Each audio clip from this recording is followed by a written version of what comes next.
Hello दोस्तों, कैसे हैं मेरे भाई? आप सब दोस्त बढ़िया हैं, उम्मीद कर रहा हूँ। तो क्या आप सभी दोस्त जो हैं वो आज की क्लास के लिए रेडी हैं? जीके जीएस की हमारी जो है PYQ बेस्ड सीरीज़ जो है वो चल रही है, उसको हम कंटिन्यू करते हुए आज की क्लास भी अपनी शुरू कर रहे हैं। तो सभी दोस्त जो हैं वो फ़र्स्ट ऑफ़ ऑल नोट्स वगैरह बना लीजिएगा साथ साथ में, क्योंकि जो चीज़ें एक बार हम करेंगे रिवाइज पढ़ेंगे उनको दोबारा दोबारा जो है वो रिपीट नहीं किया जाएगा, क्योंकि एक ही सीरीज़ में आपकी जीके जीएस की जो गारंटी हमने ली हुई है वो पूरी करेंगे हम। ठीक है, तो फिर वो उसको कंटिन्यू लास्ट तक पहुँचते पहुँचते सब जो है वो कंप्लीट कर लेंगे। तो चलिए ज़्यादा टाइम वेस्ट किए बिना शुरू करते हैं आज की क्लास का फर्स्ट क्वेश्चन। तो क्वेश्चन में क्या पूछा हुआ है?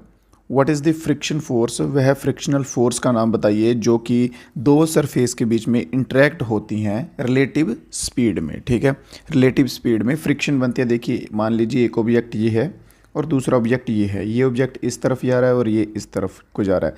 जब ये दोनों आपस में रब होंगे तो इनके बीच में फ्रिक्शन पैदा होती है। ठीक है, फ्रिक्शन पैदा होती है। तो उस फोर्स को इन्होंने पूछा है कि कौन सी फ्रिक्शन कहते हैं। तो उसे बेसिकली कहा जाता है काइनेटिक फ्रिक्शन। क्या कहा जाता है? काइनेटिक फ्रिक्शन कहा जाता है। बट काइनेटिक फ्रिक्शन तो आप बोलेंगे कि सर ऑप्शन में तो है ही नहीं, फिर आप काइनेटिक फ्रिक्शन कैसे बोलते हैं? बट काइनेटिक फ्रिक्शन का दूसरा नाम भी है जिसे काइनेटिक फ्रिक्शन को जैसे बोलते हैं ना, kinetic friction is also known as which friction? Dynamic friction. ठीक है, तो डायनेमिक फ्रिक्शन तो ऑप्शन में है मेरे भाई। तो dynamic friction option number B हमारा यहाँ पे बिल्कुल सही होता हुआ चलेगा। सभी दोस्त जो हैं वो लास्ट तक वीडियो में बने रहिएगा और लास्ट में अपना रिव्यू भी ज़रूर दीजिएगा, और ग्रुप्स वगैरह जो हैं डिस्क्रिप्शन में लिंक होगा वो भी ज्वाइन कर लीजिएगा। नेक्स्ट क्वेश्चन देखते हैं। Which articles related to the uniform civil code for all citizens of the country? देखिए, जो करंट अफेयर्स के क्वेश्चंस बन सकते हैं वो भी हम साथ साथ में कवर करते हुए चलेंगे। ठीक है, तो यहाँ पे इन्होंने पूछा कि यूनिफॉर्म सिविल कोड, इसके ऊपर बहुत हंगामा जो है वो ऑलरेडी हो रहा है। ठीक है, तो यूनिफॉर्म सिविल कोड की पूछा गया कि ये किस आर्टिकल में आता है। Uniform civil code first of all मेरे भाई है क्या चीज़? ठीक है, यूनिफॉर्म सिविल कोड में क्या होता है कि one law for all nation. क्या होता है? One law for all nation, या कह लीजिए ऑल इंडिया, पूरे भारत के लिए एक कानून होगा। ठीक है, सभी धर्म जो होंगे उन सभी धर्मों के ऊपर एक कानून जो है वो अप्लाई होगा। जैसे मैरिज का अलग अलग होता है, डाइवोर्स का अलग अलग होता है। ठीक है, सभी धर्मों में जायदाद का, इनहेरिटेंस का, उसमें अलग अलग कानून होते हैं धर्मों के अकॉर्डिंग। एडॉप्टेशन में अलग अलग कानून होते हैं। तो यूसीसी यूनिफॉर्म सिविल कोड के अंदर ये सभी कानून जो हैं वो एक हो जाएंगे, एक समान हो जाएंगे सभी धर्मों के अंदर। और इसमें एक की पॉइंट जो है वो क्या बनता है इंपॉर्टेंट, कि बनेगा भाई फर्स्ट स्टेट बताइए यहाँ पे यूसीसी सबसे पहले अप्लाई हुआ था। ठीक है, तो वो कौन सी रहेगी मेरे भाइयों? उत्तराखंड जो है बिल्कुल सही आंसर हो जाएगा, जिसमें यूनिफॉर्म सिविल कोड जो है वो सबसे पहले पास हुआ था। कब हुआ था? 7 फरवरी 2024 को, 2024 में दूसरे महीने में सबसे पहले यूनिफॉर्म सिविल कोड अगर कहीं पास हुआ है तो वो कहाँ हुआ है? उत्तराखंड में हुआ है। जो कि उत्तराखंड के सीएम जो है वो कौन है? पुष्कर सिंह धामी। कौन है मेरे भाई? पुष्कर सिंह दामी।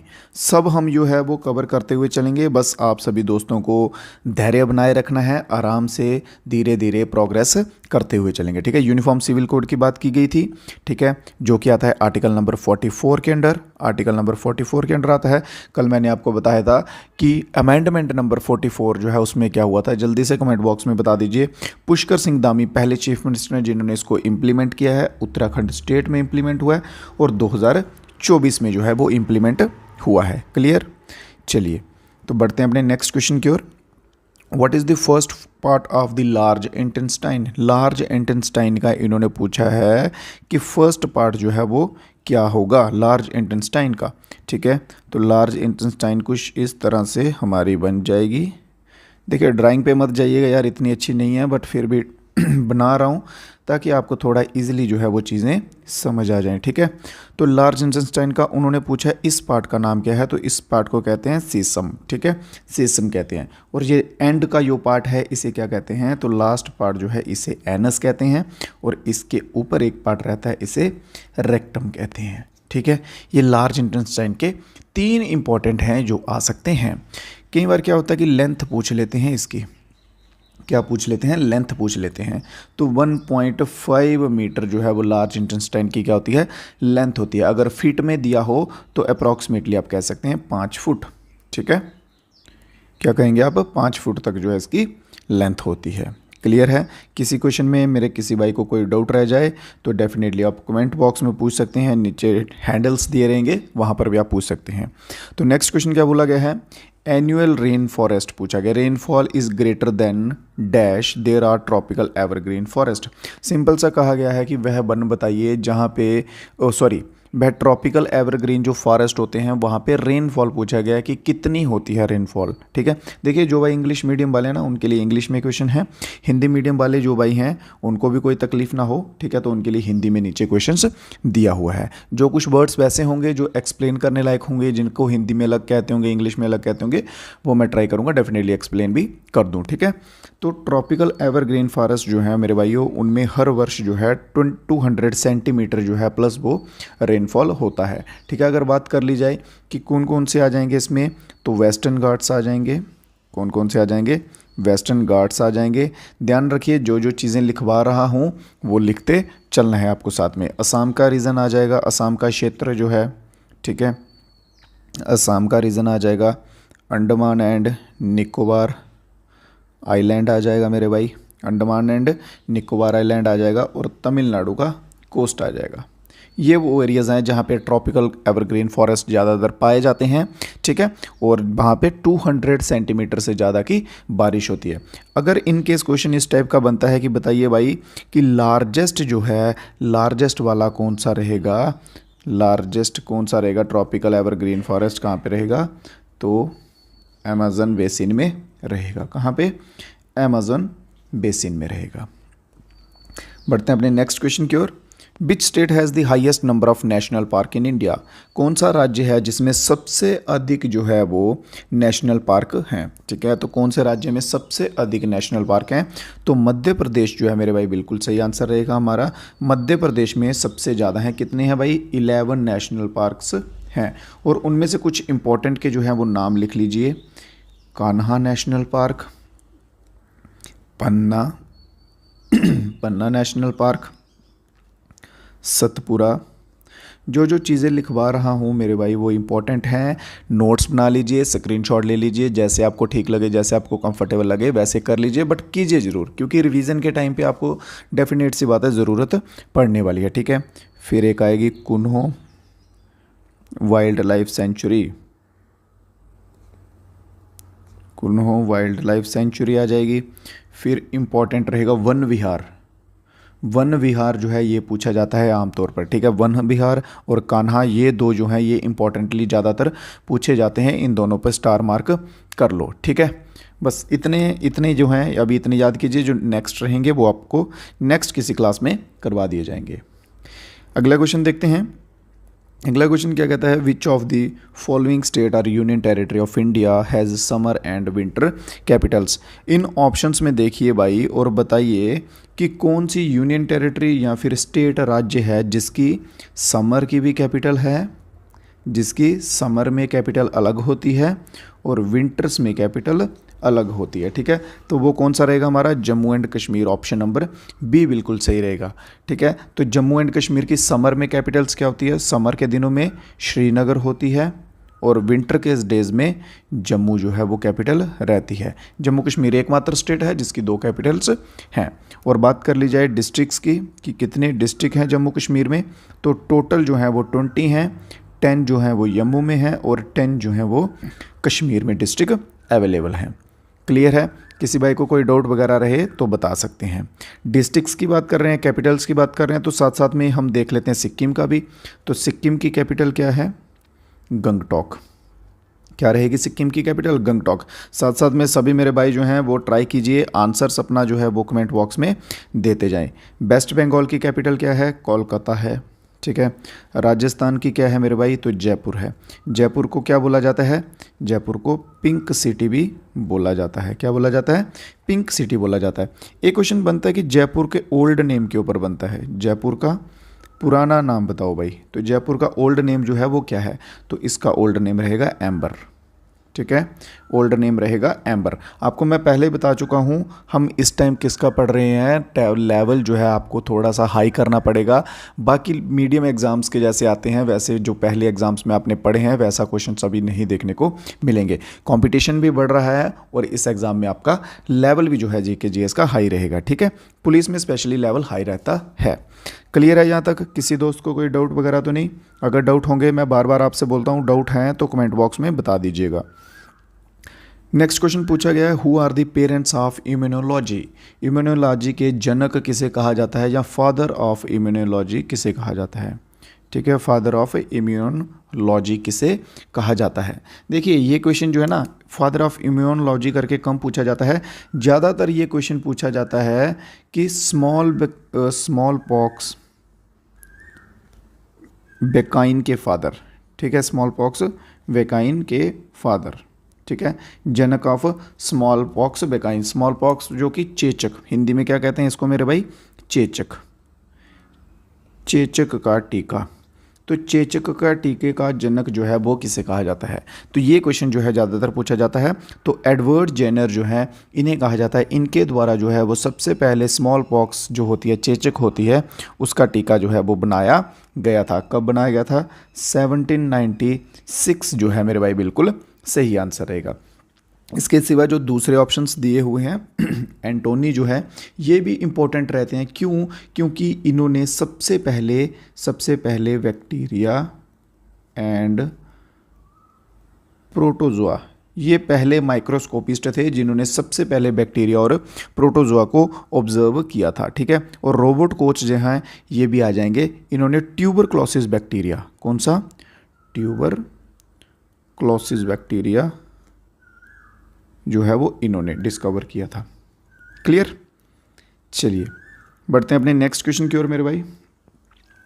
Internet cafe, ATM booth and call centre, ये जो हैं ये किसके एग्जाम्पल हैं?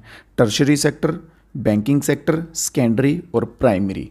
देखिए आमतौर पर जो है वो कितने बताए जाते हैं? 3 बताए जाते हैं। बट अगर हम एनसीईआरटी को देख के चलेंगे तो इसमें कितने बताए जाते हैं? एनसीईआरटी में 5 बताए जाते हैं। तो चलिए मेरा फ़र्ज़ है आपको सब जानकारी देना और अच्छे से देना, तो मैं आपको 5 के 5 जो है वो बता देता हूँ।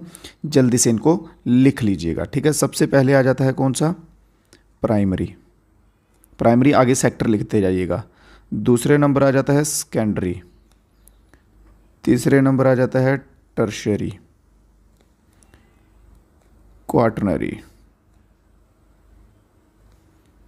क्वाइनरी। क्लियर है? ये 5 जो हैं ये सेक्टर हैं। इकोनॉमिक्स का क्वेश्चन है ये। ठीक है, चलिए अब लिख लीजिए। प्राइमरी सेक्टर जो है इसमें क्या होता है? रॉ मटेरियल होता है। क्या होता है? रॉ मटेरियल होता है, जैसे कि फार्मिंग करना, एग्रीकल्चर जो है, मछली पालन, गाय पालन, पशुपालन, एनिमल डोमेस्टिकेशन। ठीक है, ये सब जो है ये इसके अंडर आते हैं। इसमें रॉ फॉर्म्स में चीज़ें होती हैं। और भारत में अप्रॉक्सीमेटली आप कह सकते हैं कि 50% पॉपुलेशन जो है वो किस में एंगेज है? तो प्राइमरी सेक्टर में एंगेज है। क्लियर? सेकेंडरी सेक्टर जो आता है इसका क्या कार्य है? सेकेंडरी का इसका काम है मैन्युफैक्चरिंग का। इसका क्या काम है? मैन्युफैक्चरिंग। इसमें मैन्युफैक्चर किया जाता है, या आप कह सकते हैं इंडस्ट्रीज़ होती हैं। ठीक है। थर्ड जो है टर्शरी, इसमें क्या होता है? सर्विस दी जाती है, सेवा दी जाती है, जैसे हॉस्पिटल हो गया। ठीक है, जैसे एटीएम, ये आ गया ना ऑप्शन में, internet cafe, ATM booth, call centre, तो ये टर्शरी सेक्टर के ही हैं। ठीक है, तो आंसर जो है इसमें टर्शरी सेक्टर हो जाएगा हमारा। तो टर्शरी सेक्टर में को क्या, कौन सा सेक्टर कहते हैं? तो सर्विस सेक्टर कहते हैं। जो क्वार्नरी सेक्टर है, ठीक है, इसे हम कौन सा सेक्टर कहते हैं? तो इसे हम कहते हैं नॉलेज सेक्टर। कौन सा मेरे भाई? तो इसे हम कहेंगे नॉलेज सेक्टर। नॉलेज सेक्टर कहेंगे। और जो फिफ्थ क्वाइनरी है, लास्ट वाला, तो इसे हम कहेंगे टॉप लेवल डिसीजन लेने वाला, टॉप लेवल डिसीजन मेकर। ठीक है, क्वाइनरी में नॉलेज वाले में एग्जांपल के लिए बता दूं आपको, जैसे इंफॉर्मेशनल आईटी आ गया। ठीक है, रिसर्च एंड डेवलपमेंट के प्रोग्राम आ गए, वो सब आ जाएंगे फोर्थ वाले में। और फिफ्थ वाले में जो है टॉप लेवल के डिसीजंस कौन लेता है? जैसे मीडिया हो गया, गवर्नमेंट हो गई, ठीक है, जजेस हो गए, ये सब जो है, सुप्रीम कोर्ट हो गए, ये सब जो है वो कौन से में आएंगे? क्वाइनरी में आएंगे, फिफ्थ वाले में। उम्मीद करता हूँ आपके सारे डाउट्स जो हैं वो क्लियर हो गए होंगे। जल्दी से स्क्रीनशॉट ले लीजिए। तो बढ़ते हम अपने नेक्स्ट क्वेश्चन की ओर। नेक्स्ट क्वेश्चन क्या कहता है? म्योरी पीपल्स और from which of the following countries. Maori peoples जो हैं, म्योरी लोग जो हैं, वो इनमें से ऑप्शंस में से किस कंट्री से बिलोंग करते हैं? तो न्यूजीलैंड जो है, ऑप्शन नंबर सी हमारा बिल्कुल सही आंसर हो जाएगा। यहाँ पे बात करें, ये ट्राइबल पीपल हैं। कौन से हैं ये? ट्राइबल हैं। तो भारत में भी बहुत सारी जो है वो ट्राइब्स पाई जाती हैं। तो चलो देख लेते हैं। आप बोलोगे कि सर भारत में भी पाई जाती हैं तो पीछे क्यों रहें? तो भारत की ट्राइब्स भी जो है वो देखेंगे, ठीक है। तो भारत में कौन कौन सी ट्राइब पाई जाती हैं मेरे भाई, लिखते जाओ। एक आ गई गोंड, जो सबसे इंपॉर्टेंट लिखवाऊंगा, ऐसे नहीं कि सभी कुछ भी लिखवाऊंगा, जो इंपॉर्टेंट हैं, जो क्वेश्चंस में आती हैं वही लिखवाऊंगा। फिर आती हैं एक आती हैं बिल्स, फिर एक आती हैं संथल। आपने अगर प्रीवियस ईयर क्वेश्चंस देखे होंगे तो डेफिनेटली आपने ये ट्राइब्स के नाम पढ़े होंगे, ठीक है। उनमें इनके ऊपर क्वेश्चन बनते हैं। मुंडा, फिर आती हैं खासी, जंती, गारो, ये भी आती हैं, ठीक है। फिर एक लिख लीजिए आप कोडावा, ठीक है। ये कुछ इंपॉर्टेंट ट्राइब्स हैं। अब देख लेते हैं कि ये पाई कहाँ कहाँ जाती हैं, ठीक है। ये कहाँ पाई जाती है? सेंट्रल इंडिया में पाई जाती है। सेंट्रल इंडिया में गोंड जो है वो सेंट्रल इंडिया में कौन कौन से स्टेट्स आ जाएंगे? महाराष्ट्र, मध्य प्रदेश आ जाएगा, फिर आंध्र प्रदेश आ जाएगा, तेलंगाना आ जाएगा, ठीक है। ये सब जो है वो सेंट्रल इंडिया में आएंगे। तो बिल जो है ये कहाँ पाए जाएंगे? ये पाए जाएंगे हमारे राजस्थान और गुजरात में पाए जाते हैं, और ये सबसे ओल्डेस्ट भी हैं। क्या हैं बिल्स वाले? सबसे ओल्डेस्ट हैं। बात करते हैं संथल की, तो संथल सबसे लार्जेस्ट है, और पाई कहाँ जाती है? झारखंड में पाई जाती है। क्लियर है।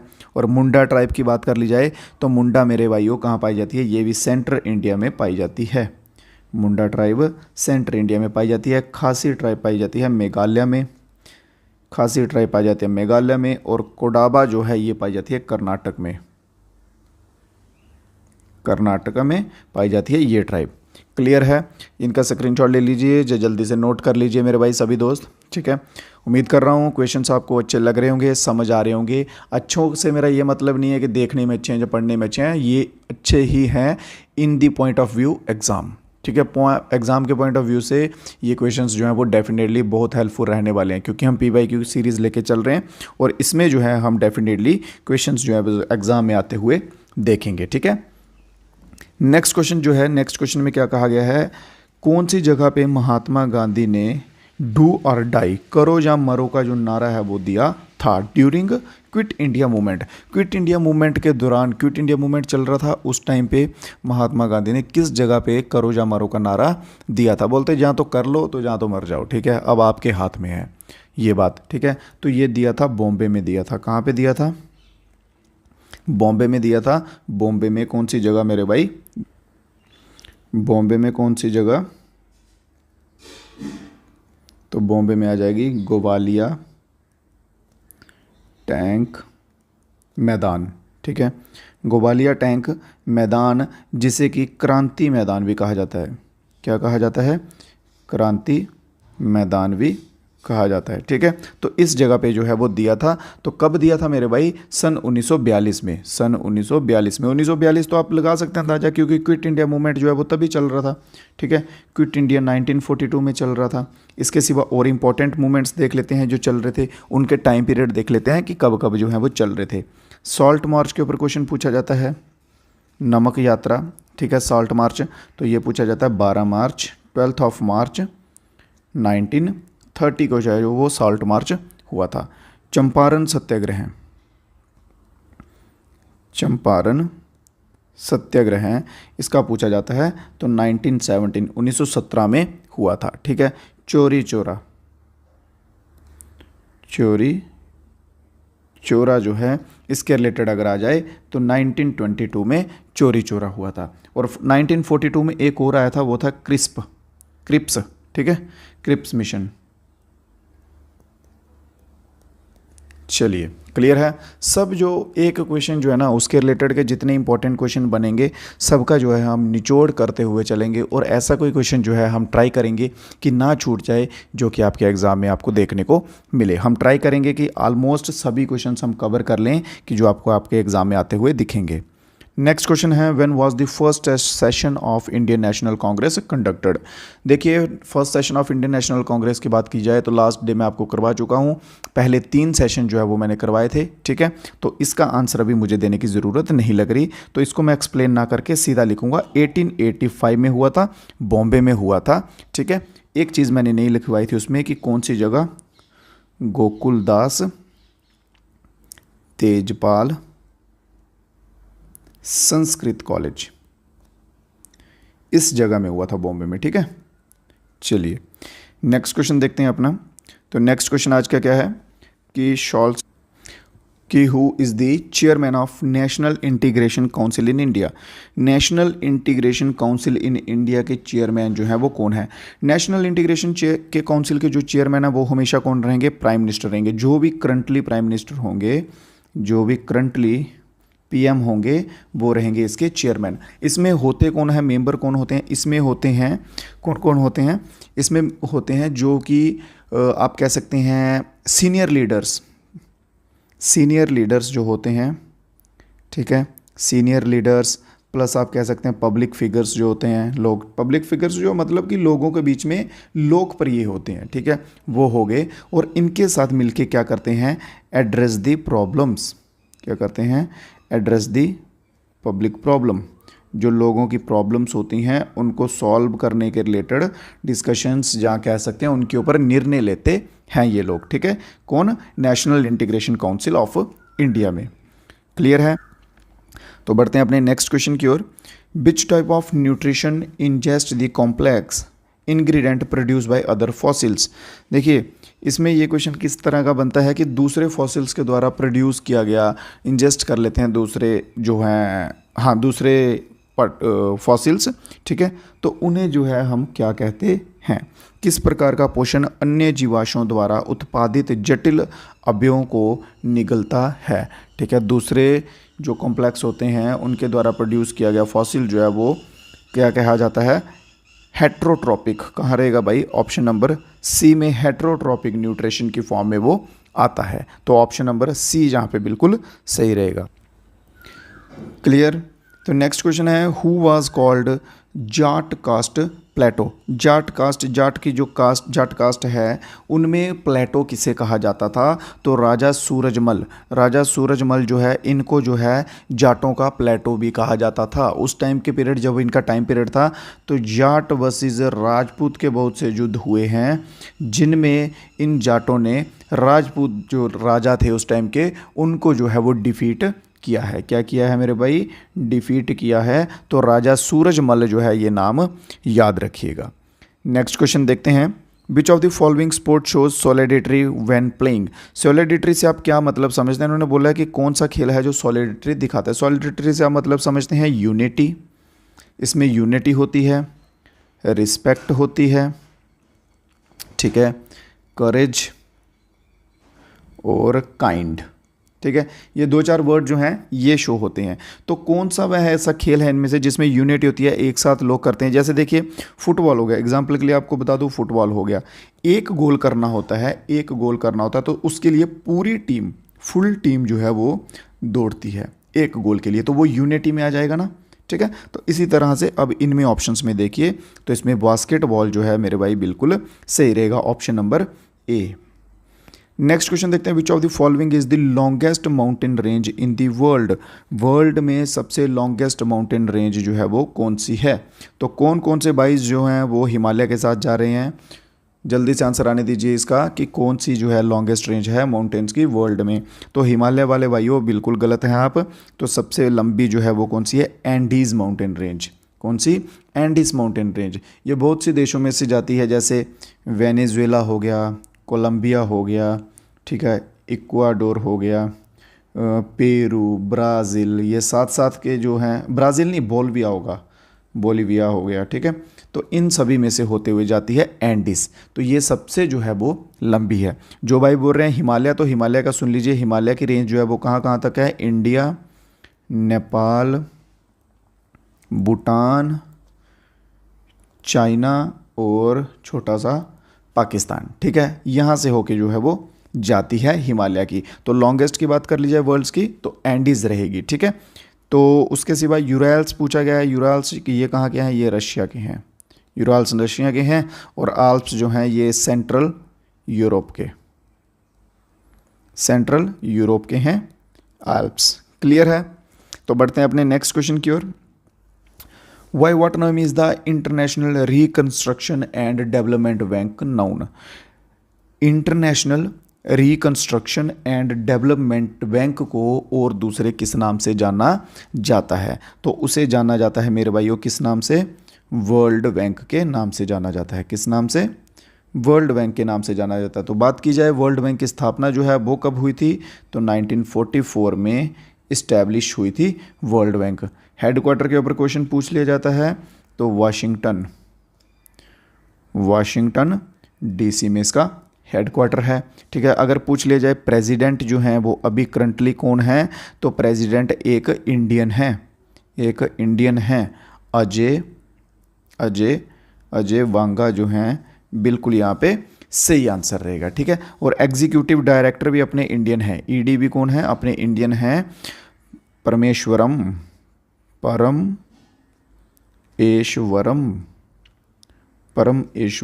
अय्यर। ठीक है, तो ये परमेश्वरम अय्यर जो है ये ईडी हैं वर्ल्ड बैंक के, ये भी अपने इंडियन हैं। ठीक है,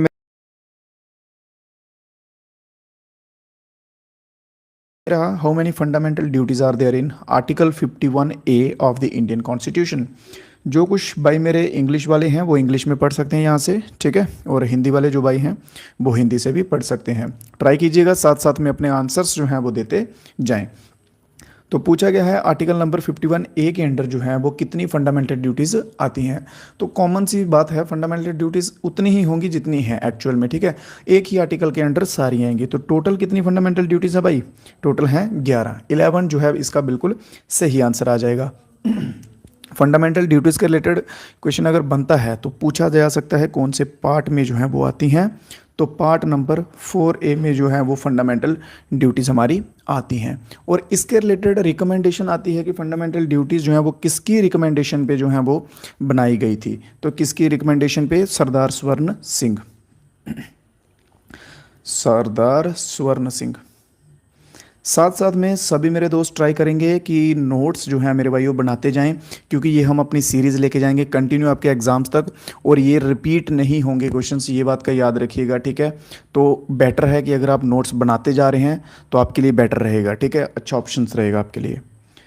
नेक्स्ट क्वेश्चन की तरफ चलते हैं। नेक्स्ट क्वेश्चन क्या कहता है? Which of the following is a type of precipitation? इनमें से कौन सा जो है एक प्रेसिपिटेशन का फॉर्म है? प्रेसिपिटेशन क्या होती है? देखिए, कोई भी चीज़ आसमान से गिरती है, लिक्विड फॉर्म में गिरती है। ठीक है, उसे हम प्रेसिपिटेशन कहते हैं। लिक्विड नहीं, सॉलिड भी हो सकता है, ऐसा कोई प्रॉब्लम, मतलब आप कह सकते हैं कि रेन की फॉर्म में। ठीक है, मेन वर्ड यहाँ पे हम प्रेसिपिटेशन के लिए यूज़ कर सकते हैं रेन। ठीक है, तो रेन की फॉर्म में जो चीज़ गिरती है उसे हम कह सकते हैं प्रेसिपिटेशन। तो इन ऑप्शंस में से बताइए, हेल, बाला, फॉग या फिर हेज, इनमें से कौन सा जो ऑप्शन बिल्कुल सही होगा? ट्राई कीजिए मेरे भाइयों, आंसर्स देते जाएं आप सभी कमेंट बॉक्स में धीरे धीरे साथ साथ में। ठीक है, चलिए, तो ऑप्शन नंबर ए वाला जो है बिल्कुल सही रहेगा, हेल्स। हेल क्या होते हैं मेरे भाई? ओले। ओले आप सभी ने सुना होगा। ठीक है, आइस के छोटे छोटे क्यूब राउंड जैसे बने होते हैं। ठीक है, ओले बोलते हैं नॉर्मली। तो ओले जो है इसका बिल्कुल सही आंसर रहेगा, क्योंकि भाला जो है ये तो एक अलग ही बढ़ जाएगा। फॉग जो है ना, फॉग क्या होता है? एक स्मोक होता है एक टाइप का। ठीक है, वो नीचे नहीं गिरता, वो आसमान में ही रहता है। हेज जो है ये क्या होती है? ये भी एक टाइप की डस्ट होती है, या स्मोक कह सकते हैं आप इसको भी, ये रहता है। ठीक है, तो ये दोनों जो है ये उसकी कैटेगरी में नहीं आएंगे। तो ऑप्शन नंबर ए मेरे भाइयों बिल्कुल सही हो जाएगा। ठीक है, अभी एक चीज़ का ध्यान रखिए, अगर स्टार्टिंग्स में आपको क्वेश्चंस नहीं आते हैं, मेरी बात एक ध्यान से सुन लीजिए, अगर क्वेश्चन नहीं आ रहे हैं घबराने की कोई बात नहीं है। बस इतना याद रखो कि अभी हम सीख रहे हैं। ठीक है, अभी हम क्या कर रहे हैं मेरे भाइयों? सीख रहे हैं। जब हमारा सिलेबस ख़त्म हो जाएगा, जो क्वेश्चंस हम एक बार पढ़ लेंगे, अगर उसके बाद नहीं आएंगे तो फिर हमें निराश होने की जो है वो ज़रूरत होगी, क्योंकि हमने पढ़ी हुई चीज़ हमें नहीं आ रही है। क्लियर? तो देखते हैं next question. What is the synthesized molecule released during cellular respiration पूछा गया, ठीक है। सेलुलर रेस्पिरेशन के दौरान, जो रेस्पिरेशन के दौरान प्रोड्यूस होते हैं मॉलिक्यूल्स, उन्हें हम जो है वो किस फॉर्म में जानते हैं या किस नाम से जानते हैं। ऑप्शंस सभी क्वेश्चन में आपको दिए रहेंगे, अभी आपकी ड्यूटी है कि आपको आंसर देना है, ठीक है। चलिए, एंडिनोसाइन ट्राइफॉस्फेट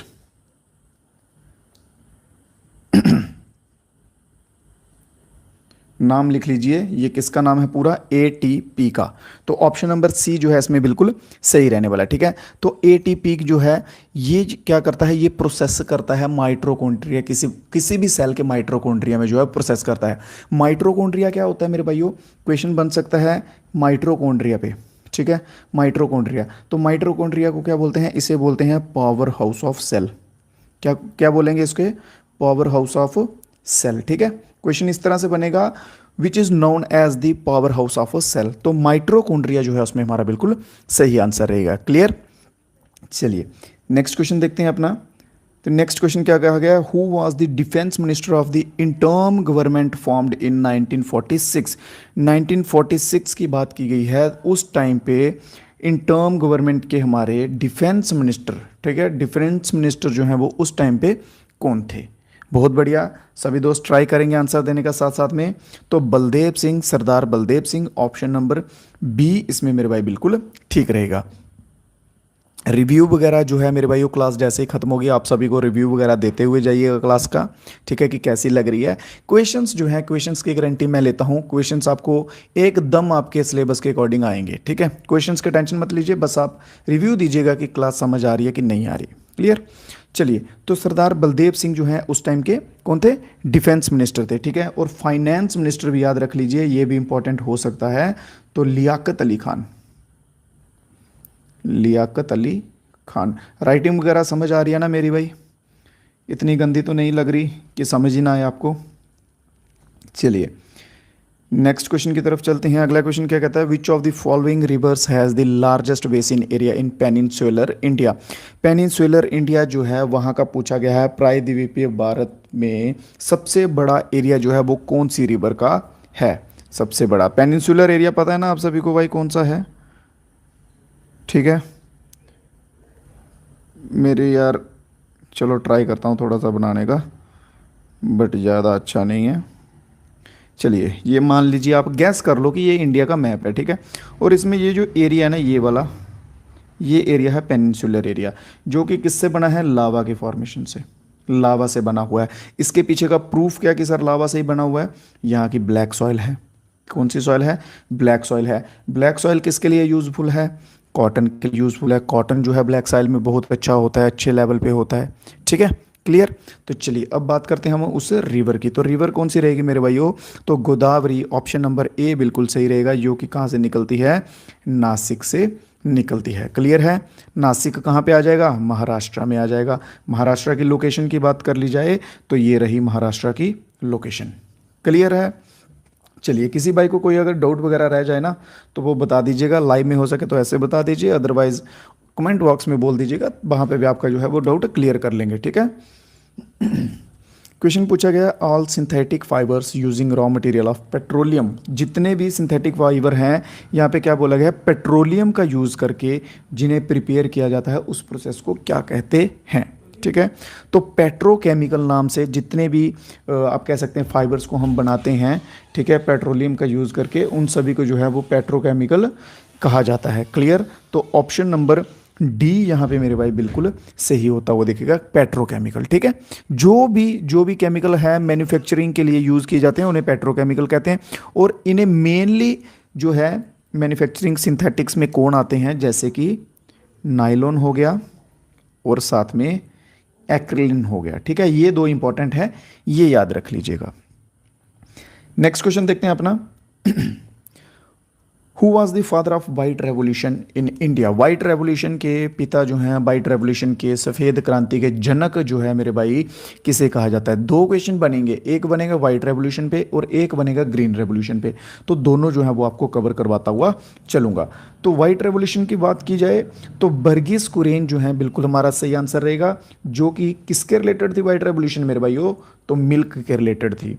तो एम एस स्वामीनाथन जो हैं ये फादर आएंगे किसके, ग्रीन रेवोल्यूशन के, किसके, ग्रीन रेवोल्यूशन के फादर आएंगे। इस रेवोल्यूशन में क्या हुआ था, HYV high yield variety seeds जो हैं इनका यूज़ करने लगे थे, जो कि स्पेशली किस में किया था, वीट में किया था। वीट क्या होता है मेरे भाई, गेहूं जो है, गेहूं में किया गया था, जिससे उत्पादक जो है, उत्पादन सॉरी, अच्छे लेवल पे बढ़ सका था हमारा। क्लियर। और एक और नाम देखिए बीच में, जो साउथ के बच्चे हैं ना, अगर उनकी साइड का पेपर होगा तो उनमें ये क्वेश्चन आ सकता है, चिदम्बरम सुब्रमण्यम जो है इनके ऊपर आ सकता है कि ये जो है किस नाम से जाने जाते हैं। तो चिदम्बरम सुब्रमण्यम जो है मेरे भाइयों, इन्हें जाना जाता है तमिलनाडु के, कहा जाता है इन्हें father of green revolution, Tamil Nadu के father of green revolution. Clear है मेरे भाई, किसी भाई को कोई डाउट तो नहीं? अगर कोई डाउट हो तो बता दीजिएगा। क्लियर, डाउट जो है वो आपके मैं क्लियर करूंगा। ये कमेंट क्यों डिलीट कर रहे हो भाई, कमेंट्स करके मेरे को बताइए ज़रा, क्या आंसर गलत आ रहे हैं आपके? कोई बात नहीं यार, आ रहे हैं तो आने दो, ठीक है। शेख हो गया, चेमयुंग, बिलाल, कोई बात नहीं, आ रहे हैं गलत आने दो, उसमें क्या यार, कुछ नहीं होता, ठीक है, डिलीट मत करो। नेक्स्ट क्वेश्चन है, where was the headquarter of theosophical society located in British India. Theosophical society, ठीक है, जो है उसका ब्रिटिश इंडिया के दौरान मुख्यालय जो है, हेडक्वार्टर मेरे भाई कहाँ था? क्लियर, उसका हेडक्वार्टर जो है वो कहाँ था? अगर तो कांस्टेबल का पेपर आएगा, ठीक है, तो कांस्टेबल के पेपर में ऐसे ऑप्शंस रहेंगे, तो हम आंसर करेंगे क्या, मद्रास कर लेंगे। अगर मान लो कांस्टेबल के ऊपर लेवल का पेपर आ गया थोड़ा, अगर आप किसी ऊपर लेवल के पेपर की तैयारी कर रहे हैं, SI की कर रहे हैं, ठीक है, तो उसमें जब ये आएगा ना, तो उसमें मद्रास की जगह पता क्या आएगा, मद्रास की जगह उस जगह का नाम आएगा, अदयार करके उस जगह का नाम है, ठीक है, जो कि कहाँ पड़ती है, मद्रास में पड़ती है। क्लियर, तो ये है कहाँ पे अभी करंटली जो है, करंटली कहाँ पे है, चेन्नई में। क्लियर, करंटली कहाँ पे है मेरे भाई, चेन्नई में, ठीक है। और अगर बात कर ली जाए इसकी फाउंडेशन की, अगर इसकी बात की जाए, फाउंडेशन की बात की जाए, तो 1875 जो है मेरे भाई बिल्कुल सही टाइम पीरियड रहेगा। क्लियर है यहाँ तक? बहुत बढ़िया, बाजिद पठान, बहुत बढ़िया मेरे भाई। चलिए नेक्स्ट क्वेश्चन पे चलते हैं। Which of the following in humans remove the excretory substance in the form of soluble nitrogen compound? excretory कौन से होते हैं सब्सटेंस जिन्हें हम बाहर निकालते हैं? आप एग्जाम्पल के लिए कह सकते हैं मलमूत्र, ठीक है। ह्यूमन में से रिमूव की बात की गई है, तो उन्हें जो है वो क्या कहा जाएगा, सॉरी नाइट्रोजन जो है वो इन्होंने पूछा है कि कहाँ पे होते हैं, ठीक है, कहाँ से वो हटाए जाएंगे। तो किडनी जो है यहाँ पे बिल्कुल सही आंसर रहेगा हमारा, किडनी। बट किडनी आप कहोगे कि सर आप तो हमें पागल बना रहे हो, किडनी तो ऑप्शन में नहीं है, ठीक है ना, आप कहोगे सर किडनी तो ऑप्शन में नहीं है, बट एक दूसरा नाम भी है जो कि किडनी में होता है, वो क्या होता है मेरे भाई, नेफ्रॉन्स, ठीक है, नेफ्रॉन इन दी किडनी, ठीक है, नेफ्रॉन होता है जो किडनी में, उसके द्वारा। और ये किस फॉर्म में निकलता है मेरे भाई, इन द फॉर्म ऑफ, देखिए अगर कुछ लिख नहीं रहा हूँ तो वो मैं बोल रहा हूँ, ठीक है। अगर आप नोट्स बना रहे हैं तो साथ साथ में नोट्स बना लीजिए मेरे भाई, अदरवाइज स्क्रीनशॉट ले लीजिए, बाद में फ्री होके जो है तब नोट बना लीजिएगा, ठीक है। बट कीजिएगा ज़रूर यार, आपके लिए बोल रहा हूँ, इंपॉर्टेंट रहेगा, रिवीजन के लिए बहुत हेल्पफुल रहेगा मेरे भाई। एक बार जॉब लग जाएगी सब बदल जाएगा, थोड़े दिन हैं, कर लो मेहनत, ठीक है। नेफ्रॉन्स में होता है, नेफ्रॉन कहाँ आएगा, किडनी में आएगा। और किस फॉर्म में निकलता है, यूरिया एंड एमोनिया जो है इसमें बिल्कुल सही रहेगा। क्लियर है, तो ऑप्शन नंबर ए मेरे भाई बिल्कुल सही आंसर हो जाएगा। नेक्स्ट क्वेश्चन पे चलते हैं। नेक्स्ट क्वेश्चन में क्या पूछा गया है, in which of the following countries was the highest temperature record in the world. एक चीज़ आपको मैं और बता दूं, देखो हम क्या करते हैं पढ़ते दौरान ना, मान लो कि मैंने अभी पूछ लिया कि किस टाइप का कह दूँ, कुछ भी कह लो, एक हाईएस्ट माउंटेन पूछ लिया मैंने, क्वेश्चन में पूछ लिया हाईएस्ट माउंटेन बताओ, ठीक है, हाईएस्ट माउंटेन बताओ। और आप सभी को पता है कि हिमालय जो है वो सबसे ऊंचा है, बट मान लो मैंने ऑप्शन में जो है वो हिमालय दिया ही नहीं है, ठीक है, ऑप्शन में जो है एग्जामिनर है उसने हिमालय दिया ही नहीं है, उसने जो सेकंड हाईएस्ट माउंटेन है वो दे दिया, मान लो उसने K2 दे दिया है ऑप्शन में, ठीक है, Aravalli hills they the, Shivalik hill they the, Udayagiri hills they दी, ठीक है, ये दे दिया। अब आप बोलोगे कि नहीं नहीं ये तो क्वेश्चन गलत है, एग्जामिनर ने तो इसमें क्या किया है, एग्जामिनर ने इसने हिमालय तो दिया ही नहीं है, जबकि हिमालय आएगा। बट मेरे भाइयों वहाँ पे आपको क्या करना है, जो ऑप्शंस दिए हुए हैं उनमें से देखिए इन चार में से हाईएस्ट जो है वो कौन सा है। अगर तो ऑप्शन नंबर ए है तो ऑप्शन नंबर ए के साथ टिक करके आ जाइए। ये मत सोचिए कि ये गलत है, इसका हमें प्लस मार्क्स मिल जाएगा। ठीक है, तो चलिए इसी तरह से अब हम अपने क्वेश्चन को देखते हैं कि हाईएस्ट टेम्परेचर रिकॉर्डेड वाली जगह जो है देश में कौन सी है। वर्ल्ड में पूछा गया, यहाँ पे वर्ल्ड में, संसार में। क्लियर, तो क्या आंसर रहेगा हमारा ऑप्शंस के अकॉर्डिंग मेरे भाई, जल्दी से आंसर आने दें सभी दोस्त। बहुत बढ़िया, तो चाइना जो है बिल्कुल सही, बहुत बढ़िया, चाइना जो है बिल्कुल सही। चाइना में कौन सी जगह है, तुरपन करके एक जगह है जिसका सबसे हाईएस्ट जो है टेम्परेचर रिकॉर्ड हुआ है, अप्रॉक्सीमेटली बोल रहा हूँ लगभग 50 डिग्री सेल्सियस के करीब। बट सबसे ज़्यादा जो है वर्ल्ड में, एक्चुअल बता रहा हूँ, एक्चुअल जो है वो कहाँ हुआ है, यूएसए में। ठीक है, यूएसए में कितना है, 56 डिग्री प्लस जो है प्लस सेल्सियस जो है वो यूएसए में रिकॉर्ड किया गया। बट मैंने यूएसए क्यों नहीं बोला, क्योंकि ऑप्शन में यूएसए नहीं है, तो हमारा आंसर क्या हो जाएगा, आंसर हो जाएगा चाइना। अब बोलोगे ये हुई ना सर बात, ठीक है ना, तो चाइना जो है बिल्कुल सही आंसर हो जाएगा। अगर इनकेस यूएसए दिख जाता है, यूनाइटेड स्टेट्स ऑफ अमेरिका दिख जाता है, तो मेरे भाई वो आप इसके साथ जाएंगे। अगला क्वेश्चन देखते हैं। क्लास कैसी लग रही है, एक बार सभी दोस्त लाइक वगैरह करके बता दीजिए, कमेंट में बता दीजिए मज़ा आ रहा है कि नहीं आ रहा है। डेली अपने आप ने मुझे 30 से 40 मिनट देने हैं, दैट्स इट। आपके एग्ज़ाम तक आपकी जीके की जिम्मेदारी मेरी है, ठीक है। Which one is the article of Indian Constitution related to protection of minorities? Minorities जो होते हैं, अल्पसंख्यक लोग जिन्हें हम कहते हैं, minorities में एक्चुअल होता क्या है, ठीक है। minorities देखो, अब मान लो ये एक बड़ा सा कुछ एक जगह है, एक गांव है, ठीक है। यहाँ पे 2 टाइप के लोग हैं, 3 टाइप के लोग हैं, ठीक है। टोटल कितने लोग हैं इस गांव में, टोटल हैं 40 लोग। एग्जाम्पल के लिए बता रहा हूँ, ए टाइप के लोग जो हैं वो कितने हैं, 20 हैं, ठीक है। बी टाइप के लोग जो हैं वो कितने हैं, बी टाइप के लोग आ जाएंगे 15 आ जाएंगे, और सी टाइप के लोग जो हैं वो कितने आ जाएंगे, 5 आ जाएंगे। अब ये जो 5 लोग हैं ना सी टाइप के, ये इन सब में से कम हैं, तो ये जो सी टाइप के लोग हैं इन्हें हम क्या कहेंगे, माइनॉरिटीज़ कहेंगे, ठीक है। एक जगह में जो लोग कम होते हैं, जिनकी संख्या कम होती है, उन्हें हम माइनॉरिटीज़ कहते हैं।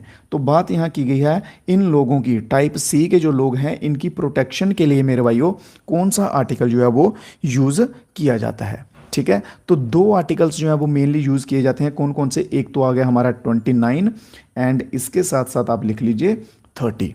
आर्टिकल 29 और आर्टिकल 30, ये 2 आर्टिकल हैं जो मिनॉरिटीज़ के प्रोटेक्शन के लिए यूज़ होते हैं। क्लियर, तो ऑप्शन नंबर बी इसमें सही रहेगा। चलिए बाकी के आर्टिकल्स भी देख लेते हैं जो साथ में दिए हुए हैं। आर्टिकल 26 दिया हुआ है, ये क्या करता है, मान लो आपका कोई भी धर्म है, ठीक है, आप ए धर्म से हो, आपका धर्म है जो वो है ए, ठीक है।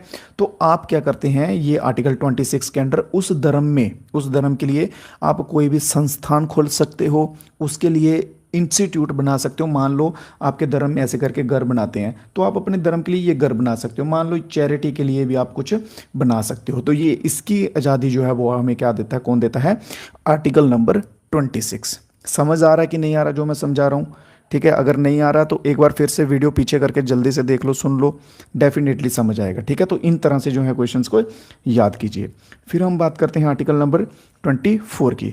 तो आर्टिकल नंबर 24 क्या कहता है मेरे भाइयों, कि 14 साल से कम, 14 ईयर्स से बिलो के जो बच्चे हैं उनको काम पे नहीं जाएंगे, ठीक है, उनसे काम नहीं करवाया जाएगा। स्पेशली कौन से, माइंस के काम हो गए, ठीक है। इस टाइप के जो काम है जिनसे हेल्थ के रिलेटेड जो है मेरे भाई नुकसान हो सकता है, या कोई भी टाइप का कह सकते हैं। 14 ईयर्स तक जो है एजुकेशन कंपलसरी है। क्या है, एजुकेशन कंपलसरी है। तो 14 साल के बच्चों का अगर काम करवाया जाता है तो वो चाइल्ड लेबर के अंडर आएगा। क्लियर, चलिए एक और आर्टिकल बच गया हमारा, आर्टिकल नंबर 17 बच गया। तो ये है अनटचेबिलिटी का, अनटचेबिलिटी, ठीक है। छुआछूत जिसे हम नॉर्मली कहते हैं। आर्टिकल 17 क्या कहेगा? छुआछूत। अगर कोई व्यक्ति कहता है ये गांव है, ये ए गांव के यहाँ पे 50 लोग हैं, बी टाइप के जो हैं वो 10 लोग हैं, 50 वाले कहेंगे कि नहीं नहीं नहीं, हम बड़े लोग हैं, हम ये हैं, हम वो हैं, हमारी संख्या ज़्यादा है, तुम हमारे यहाँ से कुछ काम नहीं कर सकते, हमारे यहाँ का पानी नहीं पी सकते, ऐसा वैसा। तो ये जो है आर्टिकल नंबर 17, ये उस चीज़ से हमारी रक्षा करेगा, हमारी प्रोटेक्शन करेगा। उम्मीद करता हूँ क्वेश्चन समझ आ रहे होंगे मेरे भाइयों सभी को। ठीक है, अगर किसी क्वेश्चन में कोई डाउट रह जाएगा किसी भाई को तो वो भी बता सकते हैं। क्वेश्चन देखते हैं। What was the name of that Portuguese explorer who discovered the new sea route. देखो, जब भी बात आती है समुद्री रास्तों की तो नाम एक जो है आप सभी ने भली भांति जो है वो जानते होंगे और अच्छे से उस नाम से सभी दोस्त वाकिफ भी होंगे। वो नाम क्या है? वास्को डा गामा। ठीक है, तो ऑप्शन नंबर डी, समुद्री रास्तों की जो है सबसे पहले खोज जो है किसने की थी? तो वो था वास्को डी गामा, जो कि कौन था? पुर्तगीज था, पुर्तगाल से आया हुआ था। क्लियर है। और सन की बात कर ली जाए तो 1498 जो है मेरे भाई बिल्कुल सही आंसर हो जाएगा। क्लियर, कौन सा? 1498। नेक्स्ट क्वेश्चन की तरफ चलते हैं। जस्ट अ मिनट, ये क्या हो गया? ओके, तो back to screen. Okay okay, next question है what is the term for the emergency declared in a country due to war, external attack और आर्म्ड रिवेलियन। उस सिचुएशन को, उस इमरजेंसी को हम क्या कहेंगे जिसमें कि कंट्री में युद्ध चल रहा हो, एक्सटर्नल अटैक मतलब पड़ोसी देश या कोई दूसरे देश जो है वो हमला कर रहे हो, आर्म्ड रिवेलियन चल रहा हो, तो वो कौन सी जो है इमरजेंसी आएगी? टोटली जो है मेरे भाई वो 3 टाइप्स की इमरजेंसी जो है वो लगती हैं। चलिए लिख लीजिए, इंपॉर्टेंट है, मोस्ट इंपॉर्टेंट। ठीक है, सबसे पहले आर्टिकल 352, फिर दूसरे नंबर आर्टिकल 356 और तीसरे नंबर पे आ जाएगा आर्टिकल नंबर 360। ये 3 जो हैं, चेमजोंग बिल्कुल सही मेरे भाई, बहुत बढ़िया। 3 जो हैं ये आएंगे इंपॉर्टेंट। आर्टिकल नंबर 352 जो है ये क्या कहता है? ये कहता है नेशनल इमरजेंसी। आर्टिकल नंबर 356 क्या कहता है? ये कहता है प्रेसिडेंशियल रूल या फिर स्टेट इमरजेंसी। ठीक है, और आर्टिकल 360 क्या कहता है? Financial emergency. क्लियर है, यहाँ तक ठीक है। तो ये जो स्टेट इमरजेंसी है ना, जहाँ प्रेसिडेंशियल रूल है, ये कैसे लगता है? On the recommendation of governor, क्योंकि स्टेट का हेड कौन होता है मेरे भाई? तो गवर्नर होता है। ठीक है, देखो जब मान लो कि आर्थिक तंगी आ जाएगी, फाइनेंशियल पैसे के रिलेटेड आ जाएगी, तो लगेगा आर्टिकल नंबर 360। ठीक है, जो कि फाइनेंशियल इमरजेंसी है। मान लो कि कोई स्टेट है, वहाँ पे बहुत दंगे हो रहे हैं, जो वहाँ का सीएम है, गवर्नर है, उनसे संभाला नहीं जा रहा है, हद से चीज़ें बाहर हो गई हैं, तो वहाँ पे लगेगा आर्टिकल नंबर 356। और जब लड़ाई हो गई, मान लो कि इंडिया की, पाकिस्तान हो गया, चाइना हो गया, किसी के साथ भी युद्ध हो जाता है, बाहर के किसी देश के साथ लड़ाई हो जाती है, सब दंगे फसाद हो रहे हैं। ठीक है, जैसे रशिया का चल रहा था अभी, ठीक है, ईरान इराक का चल रहा था, वैसा कुछ हो जाता है, तो आर्टिकल 352 जो है वो वहाँ पे अप्लाई हो जाएगा। ये तीनों आर्टिकल इंपॉर्टेंट है मेरे भाई, याद कर लीजिएगा। और ऑप्शन नंबर डी जो है यहाँ पे हमारा आंसर हो जाएगा। नेक्स्ट क्वेश्चन देख लेते हैं। Who among the following is known as the architect of Indian economy? देखिए आर्किटेक्ट ऑफ इंडियन आता है, इंडियन आता है। बहुत से बच्चे यहाँ पे कंफ्यूज होंगे क्योंकि यहाँ पे 2-3 नाम आएंगे, बट यहाँ पे इकोनॉमी जो शब्द आगे दिया हुआ है, यहाँ से जो है आपके जो डाउट कह सकते हैं वो क्लियर हो जाएंगे। ठीक है, तो चलिए देखते हैं। सबसे पहले जब बात कर ली जाए आर्किटेक्ट ऑफ इंडियन इकोनॉमी की, तो मोक्षा गुंदम। ठीक है, मोक्षा गुंदम जो है बिल्कुल ऑप्शन नंबर डी हमारे बिल्कुल सही हो जाएंगे। अगर सिंपल पूछा हो आर्किटेक्ट ऑफ इंडिया, तो हमारा आंसर क्या रहेगा मेरे भाई? जवाहरलाल नेहरू। अगर सिंपल आर्किटेक्ट ऑफ इंडिया पूछा होगा, ठीक है, आर्किटेक्ट ऑफ इंडियन इकोनॉमी पूछा होगा तो मोक्षगुंडम रहेंगे। अगर इसके सिवा पूछ लिया जाए आर्किटेक्ट ऑफ इंडियन प्लानिंग पूछ लिया जाए, कौन सा? Architect of planning in India. यार राइटिंग का मेरा थोड़ा सा मुझे लग रहा है कि इतनी पहचान में पता नहीं आपको आती होगी कि नहीं, बट चलो टाइम के साथ साथ जो है वो मैं इंप्रूव करने की कोशिश करूंगा। तो अगर पूछ ले जाए architect of planning in India, तो पीसी महालनोबिस, महाल नोबिस बिल्कुल सही आंसर रहेगा। आपको मैंने 5 ईयर प्लान के करवाए थे, उसमें बताओ मेरे को महाल नोबिस प्लान जो है वो कौन से 5 ईयर में आया था, जल्दी से बता दो। तो सेकंड 5 ईयर प्लान, कौन सा, सेकंड 5 ईयर प्लान में जो है महाल नोबिस प्लान लगा था। क्लियर।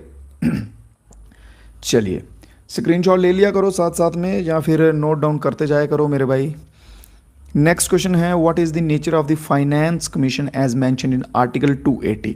आर्टिकल नंबर 280 में जो है कॉन्स्टिट्यूशन में फाइनेंस कमीशन का जो नेचर है वो कैसा बताया गया है। ठीक है, एक चीज़ देखो, फाइनेंस कमीशन के अंडर क्या था कि 2 जगह में पावर जो है वो डिवाइड होती है, सेंटर में भी रहती है और स्टेट में भी रहती है। यहाँ पे सेंटर स्टेट में पावर डिवाइड हो जाए तो उसे हम कहते हैं क्वासी।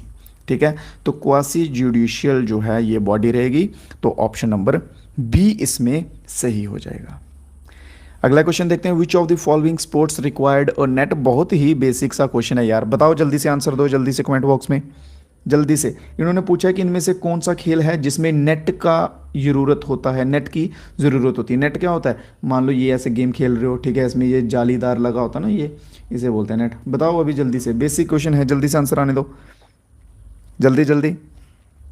बढ़िया बढ़िया बढ़िया। बैडमिंटन जो है बिल्कुल सही। चेस में क्या होगा, चेस में कहाँ नेट लगेगा, चेस में तो ऐसे ऐसे डिब्बे बने होते हैं। कबड्डी में 7 बंदे इधर 7 बंदे इधर। कबड्डी में क्वेश्चन पूछते हैं भाई कि कितने प्लेयर होते हैं ईच टीम में, तो 7 प्लेयर्स ईच टीम। ठीक है, हर एक टीम में 7 बंदे होते हैं। खो खो में तो ऐसे पोल्स लगे होते हैं 2, इधर उधर भागते हैं, इनमें से भाग भाग के। ठीक है, ये होता है। तो बैडमिंटन वाले भाई बिल्कुल सही आंसर। अगला क्वेश्चन देखते हैं, which is the longest river in south east Asia. South east Asia बोला गया है, इंडिया नहीं है, याद रखें, इंडिया नहीं, एशिया की बात की गई है। तो एशिया की बताइए सबसे लंबी। ठीक है, तो मेकोंग जो है बिल्कुल सही आंसर रहेगा, जिसकी लगभग इतनी हाइट है, लेंथ है सॉरी। ठीक है, लगभग अप्रोक्सीमेटली बोलने का क्या मतलब है कि थोड़ी बहुत ही पॉइंट्स में, मीटर्स में आगे पीछे हो सकती है। क्लियर। तो ये जो है ये कहाँ बहती है, म्यांमार से बहती है, म्यांमार से बहती है। ठीक है, अगर सबसे ज़्यादा एक और नाम, जैसे कि मैंने आपको पीछे क्वेश्चन में एग्जांपल दिया था ना माउंटेन वाला कि हाईएस्ट कौन सा है, तो वैसे ही एक नाम और याद रखिएगा, येलो रिवर करके, येलो रिवर करके। ठीक है, येलो रिवर ये बहती है कहाँ पे, चाइना में बहती है। ये 5000 प्लस है इसकी, कुछ 5100 200 ऐसा कुछ है। ठीक है, तो अगर येलो रिवर मेंशन होगा तो ऑप्शन नंबर येलो रिवर वाले के साथ हम जाएंगे। ठीक है, तो यहाँ पे इस क्वेश्चन के अकॉर्डिंग मेकोंग के साथ हम जाएंगे, जो म्यांमार से बहती है और उसकी लेंथ जो है अप्रॉक्सीमेटली इतनी है। ठीक है, फिर इसके सिवा एक और दूसरी ये जो है ना सालवेन करके, ये भी इंपॉर्टेंट हो जाती है, ये तिब्बत प्लेट्यू से बहती है। कौन से तिब्बत प्लेट्यू से। क्लियर। चलिए नेक्स्ट क्वेश्चन देखते हैं, second last. The word jump ball is, world नहीं आएगा यहाँ पे, वर्ड आएगा सिर्फ। ठीक है, एल मिटा दीजिए, सॉरी क्या हो रहा भाई, हाँ सिर्फ वर्ड लिखिए। ठीक है, इन्होंने पूछा कि जंप बॉल जो है ये शब्द जो है इनमें से किस खेल से संबंधित है, बास्केटबॉल, क्रिकेट, फुटबॉल, वॉलीबॉल। किसमें जंप जो है वो जंप बॉल जिसका उपयोग होता है। ठीक है, बास्केटबॉल में क्या होता है भाई, यहाँ पे बास्केट बना होता है। ठीक है, जंप करके यहाँ पे बॉल डालते हैं। अब आप कहोगे कि सर किक भी जंप करके लगाते हैं, बाईसाइकिल किक बोलते हैं इसको। ठीक है, वॉलीबॉल में आप कहेंगे सर सर्विस जो है सर्विस देते हैं जंप करके। बट सुनिए, बास्केटबॉल में क्या होता है, जब टॉस होता है ना, ठीक है, जब टॉस होता है 2 प्लेयर खड़े होते हैं, एक इस साइड होता है, एक इस साइड होता है। ठीक है, ये बीच में रेफरी होता है, इधर कहीं खड़ा हुआ होता है। ठीक है, तो रेफरी क्या करता है, बॉल को, बास्केटबॉल को ऊपर हवा में उछालता है। ठीक है, ऊपर हवा में उछालेगा, जिस टर्म को हम क्या बोलते हैं, जंप बॉल बोलते हैं। ठीक है, इसी टर्म को बोलते हैं हम जंप बॉल। फिर जब ये बॉल नीचे गिरती है, 3 डिप्स लेती है, 3 टप्पे खाती है, तो उसके बाद जो है वो गेम स्टार्ट हो जाती है। क्लियर। तो ऑप्शन नंबर ए जो है बिल्कुल सही आंसर हो जाएगा। देखो भाई मैं जीके जीएस पढ़ा रहा हूँ, जीके जीएस ही पढ़िएगा, मेरे से ड्राइंग मत सीखिएगा। ठीक है, ये मेरी ड्राइंग जो है ये मत सीखिएगा, इसको साइड रहने देते हैं, इसको हम डिलीट करते हैं। तो ऑप्शन नंबर ए यहाँ पे बिल्कुल सही हो जाएगा। नेक्स्ट क्वेश्चन देखते हैं, आज की क्लास का अंतिम और आखिरी क्वेश्चन मेरे भाइयों आप सभी के सामने है। हु कैन इंक्रीज, क्वेश्चन पढ़िए ध्यान से, डेफिनेटली सभी बच्चे आंसर्स दे पाएंगे इसका, ठीक है। ध्यान से पढ़िएगा। Who can increase self confidence, कौन है भाई जो सेल्फ कॉन्फिडेंस बढ़ाता है? Through sports training, sports training के दौरान। हेल्प स्ट्रेंथन, ठीक है, ताकत होने में, मजबूत होने में, मोराल उठाने में। मोराल होता है ऐसे कॉन्फिडेंस होता है ना यार, डाउन हो जाता है, सामने बड़े बड़े प्लेयर हैं यार, ये सभी नेशनल लेवल के प्लेयर हैं, हम स्टेट लेवल के हैं, इनके सामने क्या खेलेंगे। बट नहीं, वहाँ पे वो इंसान क्या करता है, बोलता तुम किसी से कम नहीं हो। ये बात याद रखो, तुम भी, ये जो नेशनल लेवल के हैं ये भी इन्हीं में से निकल के गए हैं, तुम इनको टक्कर दे सकते हो, ठीक है। ये यहाँ पे मोराल बढ़ाएगा। फिर आगे बोला कि एक्ट एज अ फ्रेंड। अगर मान लो कि तुम्हारी परफॉर्मेंस अच्छी नहीं हुई, फिर वो दोस्त की तरह तुम्हारे कंधे पे हाथ रखेगा, बोलेगा कोई बात नहीं यार, कुछ नहीं होता, नहीं हुई तो नेक्स्ट मैच में फोड़ लेंगे इनको, उसमें क्या है, ठीक है। और साथ में समझाएगा भी। काउंसलर, काउंसलर होता है जो अच्छे से गाइड करते हैं, समझाते हैं। फिर वो आपकी गेम खत्म होने के बाद आपको समझाएगा मेरे भाई कि तूने जो है वो यहाँ पे गलती की, तूने यहाँ पे गलती की, इस चीज़ को सुधारो। तो ये सभी काम जो है ये कौन करता है? बिल्कुल सही आंसर आ चुका है, बाजिद, बिलाल, चेमजोंग, बिल्कुल सही। तो कोच जो है एक गेम का या एक टीम का जो होता है, कोच जो होता है वो ये सारे काम करता है, ट्रेनिंग भी देता है, ठीक है, कॉन्फिडेंस बढ़ाता है, स्ट्रेंथ करता है, मोरल अप करता है, काउंसलर होता है, और एज अ फ्रेंड भी जो है हमारे साथ ट्रीट करता है। तो ऑप्शन नंबर ए बिल्कुल सही हो जाएगा मेरे भाई।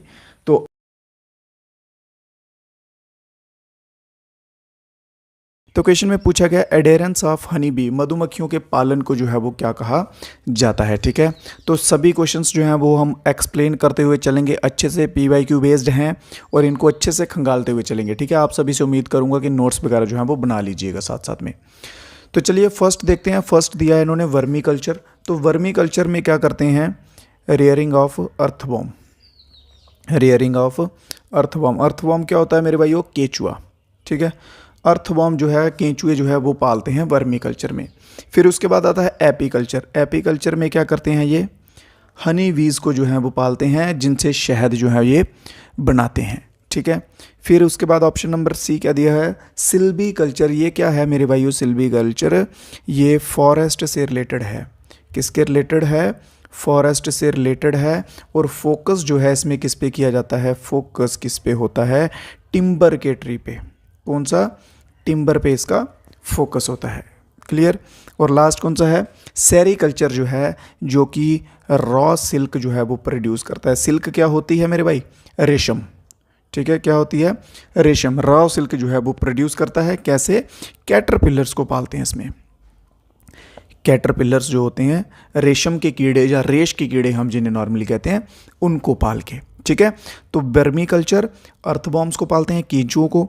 एपीकल्चर जो है इसमें हमारा सही आंसर रहेगा, जिसमें हनी बीज को पाला जाता है। सिल्वी कल्चर ये फॉरेस्ट के रिलेटेड होता है मेरे भाई, इसमें टिम्बर का जो ट्री होता है उसमें मेनली फोकस्ड रहता है।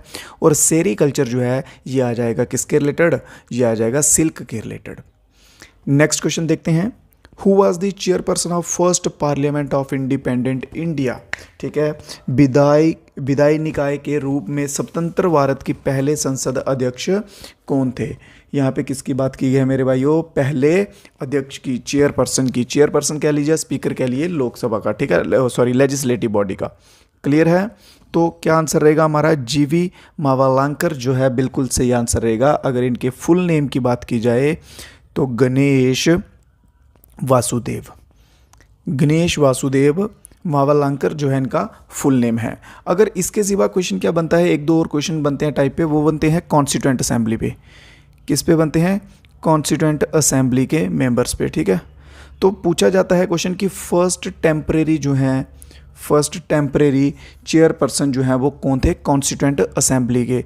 तो इसमें हमारा क्या आंसर रहेगा? सच्चिदानंद जी, सच्चिदानंद सिन्हा जो है ये फर्स्ट टेम्परेरी चेयरपर्सन थे कॉन्स्टिट्यूएंट असेंबली के। और अगर बात कर ली जाए परमानेंट की, परमानेंट की मेरे भाइयों अगर बात कर ली जाए तो डॉक्टर राजेंद्र प्रसाद, डॉक्टर राजेंद्र प्रसाद जो है बिल्कुल सही आंसर रहेगा। क्लियर है। तो बढ़ते हैं अपने नेक्स्ट क्वेश्चन की ओर। किसी क्वेश्चन में मेरे भाई को कोई डाउट रह जाए तो आप बेझिझक जो है वो बता सकते हैं। नेक्स्ट क्वेश्चन पूछा गया है तलाक का मीनिंग जो है वो क्या होता है उर्दू लैंग्वेज में? तलाक मीन इन उर्दू। तो तलाक शब्द जो है ये मुस्लिम पीपल्स जो होते हैं वो यूज़ करते हैं किसके लिए, मैरिज ब्रेकडाउन के लिए। किसके लिए, मैरिज ब्रेकडाउन के लिए। जैसे नॉर्मली इंग्लिश में इसका शब्द होता है डाइवोर्स, ठीक है, तो वैसे ही मैरिज ब्रेक जो है बिल्कुल इसका सही आंसर रहेगा। ऑप्शन नंबर बी वाले दोस्त बिल्कुल सही रहेगा, ठीक है। बट अभी जो है ये तलाक शब्द जो है या डाइवोर्स का जो ये सिस्टम था ये बैन कर दिया गया था। इसमें एक्चुअली क्या था, पहले कैसे होता था कि 3 बार जो है अगर मुस्लिम्स जो होते थे अगर उनको डाइवोर्स लेना होता था तो बिना कोई कोर्ट केस के या बिना ऑफिशियल कार्रवाई के सिंपली 3 बार तलाक बोलते थे और वो बीवी को डाइवोर्स दे देते थे, ठीक है। बट ये बैन हो गया है, अब बैन हो गया है। कब से हुआ है बैन मेरे भाइयों, तो ये हुआ है 22 अगस्त 2017 से। 22 अगस्त 2017 से ये बैन हो गया हुआ है।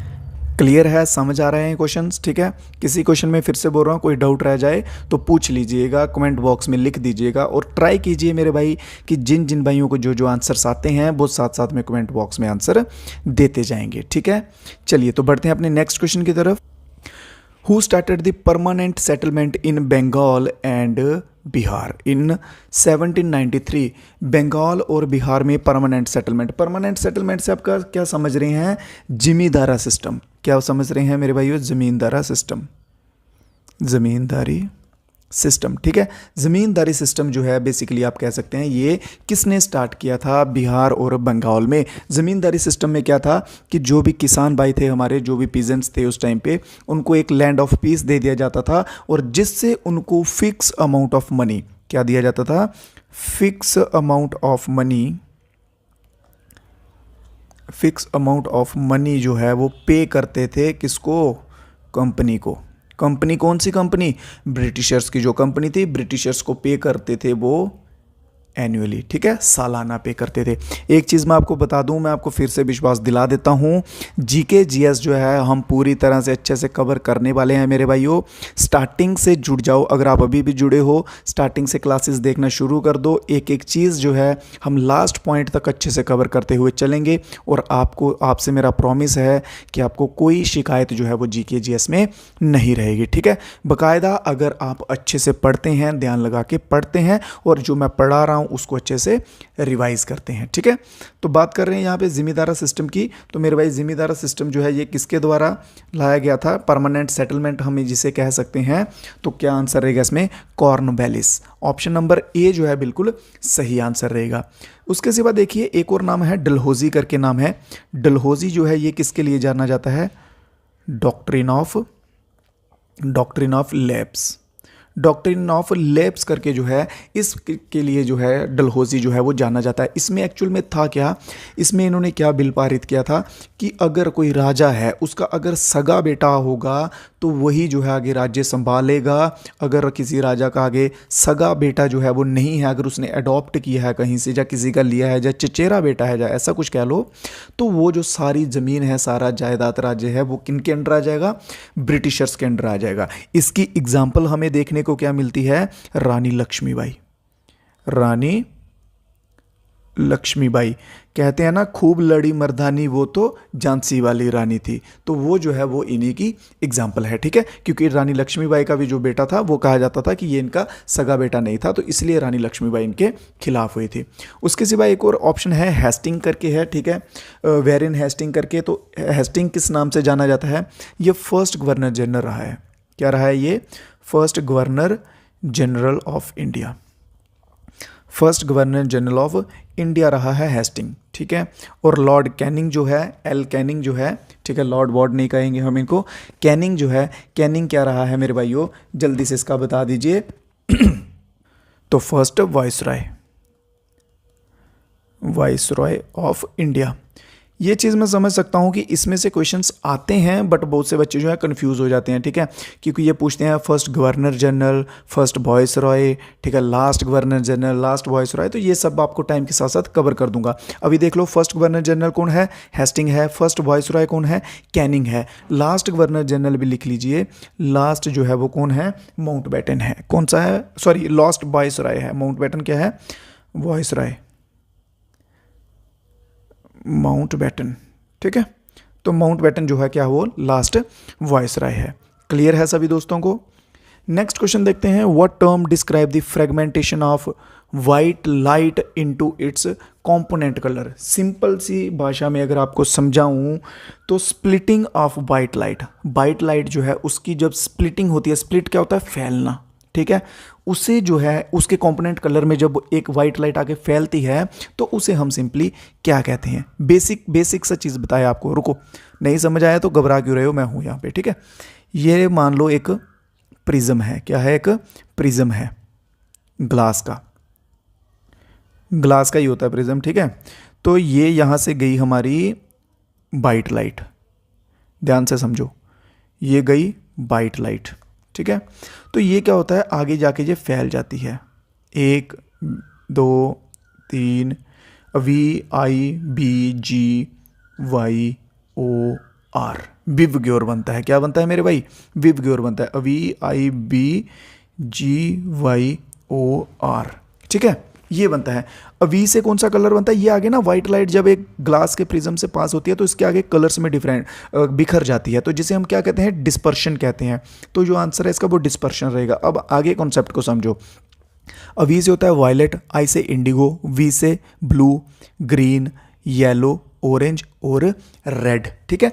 जो कलर जो है सबसे ऊपर होगा उसकी वेवलेंथ सबसे ज़्यादा होगी, कि क्लियर है, जो कलर सबसे ऊपर होगा उसकी वेवलेंथ सबसे ज़्यादा होगी, जो सबसे नीचे होगा उसकी लीस्ट वेवलेंथ होगी, क्या होगा, लीस्ट वेवलेंथ, सबसे कम वेवलेंथ होगी। क्लियर है, डाउट क्लियर हो गया। इस पे वेवलेंथ पे भी क्वेश्चन आते हैं कि किस कलर की जो है सबसे ज़्यादा वेवलेंथ होती है, तो रेड जो है हमारा आंसर सही रहेगा। अगर रेड के बाद का पूछ लिया जाए तो ऑरेंज जो है बिल्कुल सही रहेगा, ऑरेंज के बाद येलो और सबसे लीस्ट वायलेट की। इस तरह से याद कर लीजिए, VIVGYOR, विवग्योर, ठीक है। क्लियर है मेरे भाइयों, कोई डाउट वगैरह तो नहीं बचा। अगर फिर भी कोई डाउट हो तो एक बार पीछे करके फिर से देख लीजिए या फिर कमेंट में बता दीजिए, डेफिनेटली मैं हेल्प करूंगा सॉल्व करने में, ठीक है। नेक्स्ट क्वेश्चन देखते हैं, in which year did the national parliament adopt industrial policy resolution. जो भाई साथ में जुड़े हुए हैं मेरे साथ स्टार्टिंग से फर्स्ट क्लास में, ठीक है, जैसे बिलाल हैं, उसके सिवा चेमयुंग मनीष हैं, ठीक है, ये जो 2-3 भाई हैं, तो इनसे तो मैं उम्मीद करूंगा कि आंसर दीजिएगा। क्यों, क्योंकि ये स्टार्टिंग से जुड़े हुए हैं और मैंने ये बताया था इंडस्ट्रियल पॉलिसी के रिलेटेड, ठीक है। याद कीजिए, जिसमें मैंने 3 नाम बताए थे, राउरकेला, दूसरा बताया था भिलाई, तीसरा बताया था दुर्गापुर, ठीक है। याद कीजिए कहाँ ये नाम बताए थे मैंने आपको, ठीक है। जल्दी से आंसर आने दीजिए, जिन दूसरे भाइयों को भी मालूम है वो भी दीजिए। सबसे पहले आपको बता देता हूँ, इसका आंसर रहेगा 1956, इसका आंसर रहेगा। ये मैंने आपको बताया था सेकंड 5 ईयर प्लान में। किसमें बताया था, सेकंड 5 ईयर प्लान में बताया था मेरे भाई, ठीक है, जो कि किस पे था, इंडस्ट्रियलाइजेशन पे था, ठीक है। किस पे बेस्ड था, महालनोबिस प्लान पे, महालनोबिस मॉडल पे बेस्ड था ये, ठीक है। और इसमें इंडस्ट्रियल ग्रोथ की गई थी, जिसमें 3 इंडस्ट्रीज, राउरकेला, भिलाई और दुर्गापुर, जो कि वेस्ट बंगाल में है, ठीक है। भिलाई जो है वो छत्तीसगढ़ में है और राउरकेला जो है वो मेरे भाई उड़ीसा में है। देखो, अगर तो आपने इसका आंसर दे दिया सही तो मान लो कि आपकी रिवीजन जो है वो अच्छी चल रही है, जहां आपने चीज़ों को अच्छे से पढ़ा है। अगर आपने आंसर्स नहीं दे पाए हो, अगर आप कंफ्यूज हो गए हो, तो ज़्यादा टेंशन मत लो, बस इतना सोचो कि आप रिवीजन जो है वो नहीं कर रहे हो, आप बस क्लास अटेंड कर रहे हो, उन चीज़ों को रिवाइज नहीं कर रहे हो। तो मेरी आपसे रिक्वेस्ट है कि साथ साथ में रिवाइज भी करो भाइयों, रिजल्ट जो है वो डेफिनेटली अच्छा बनेगा, ठीक है। रिवीजन जो है वो बहुत ज़रूरी है, इसलिए आपको बोलता हूँ कि नोट्स बनाओ, रिवीजन करो टाइमली, ओके। चलिए बढ़ते हैं नेक्स्ट क्वेश्चन पे। When was the new economic policy launched in India. New economic policy, Bharat में नई आर्थिक नीति जो है वो कब शुरू की गई थी। जो भाई कुछ हिंदी से हैं, सेंट्रल इंडिया वाले हैं, उनसे कोई ज़्यादा प्रॉब्लम तो नहीं आ रही, क्योंकि इंग्लिश हिंदी में क्वेश्चन भी लिखा है और इंग्लिश में भी लिखा हुआ है, और लैंग्वेज जो है वो इंग्लिश रहेगी, ठीक है। तो न्यू इकोनॉमिक पॉलिसी जो है मेरे भाई ये कब हुई थी, तो 1991 में हुई थी। 1991 में एक चीज़ और हुई थी, एलपीजी। एलपीजी से आप क्या समझते हैं, एलपीजी की फुल फॉर्म बताइए जल्दी से भाई, इकोनॉमिक टर्म से पूछ रहा हूँ, ठीक है। इकोनॉमिक टर्म में इकोनॉमिक से रिलेटेड फुल फॉर्म बताइए एलपीजी की, जल्दी कीजिएगा, जल्दी। लिक्विड पेट्रोलियम गैस वाला तो नहीं है कोई मेरा भाई जिसको ये लगता होगा लिक्विड पेट्रोलियम गैस होगा। इकोनॉमिक में इसमें क्या होती है, लिबरलाइजेशन एक, पी से होता है प्राइवेटाइजेशन, और जी से होता है ग्लोबलाइजेशन। ठीक है, ग्लोबलाइजेशन। ये जो है तीनों टर्म्स जो हैं एलपीजी, ये जो पॉलिसी है ये भी 1991 में अपनाई गई थी, याद रखिएगा। क्लियर, 1991 में ये पॉलिसी जो है ये भी इंट्रोड्यूस की गई थी। और इसका मेन ऑब्जेक्टिव जो था वो क्या था, न्यू इकोनॉमिक पॉलिसी की बात कर रहा हूँ, इसका मेन ऑब्जेक्टिव था ग्लोबलाइजेशन। ग्लोबलाइजेशन से आप क्या समझते हैं मेरे भाइयों, क्या मतलब है इसका? ग्लोबलाइजेशन का मतलब है कि ग्लोब, पूरे संसार में ट्रेड करना, इंपोर्ट एक्सपोर्ट करना, सभी देशों के साथ रिश्ते अच्छे बनाना, ठीक है, आना जाना लगा रहे, इंपोर्ट एक्सपोर्ट चलता रहे। क्लियर, तो बढ़ते हैं अपने नेक्स्ट क्वेश्चन की ओर।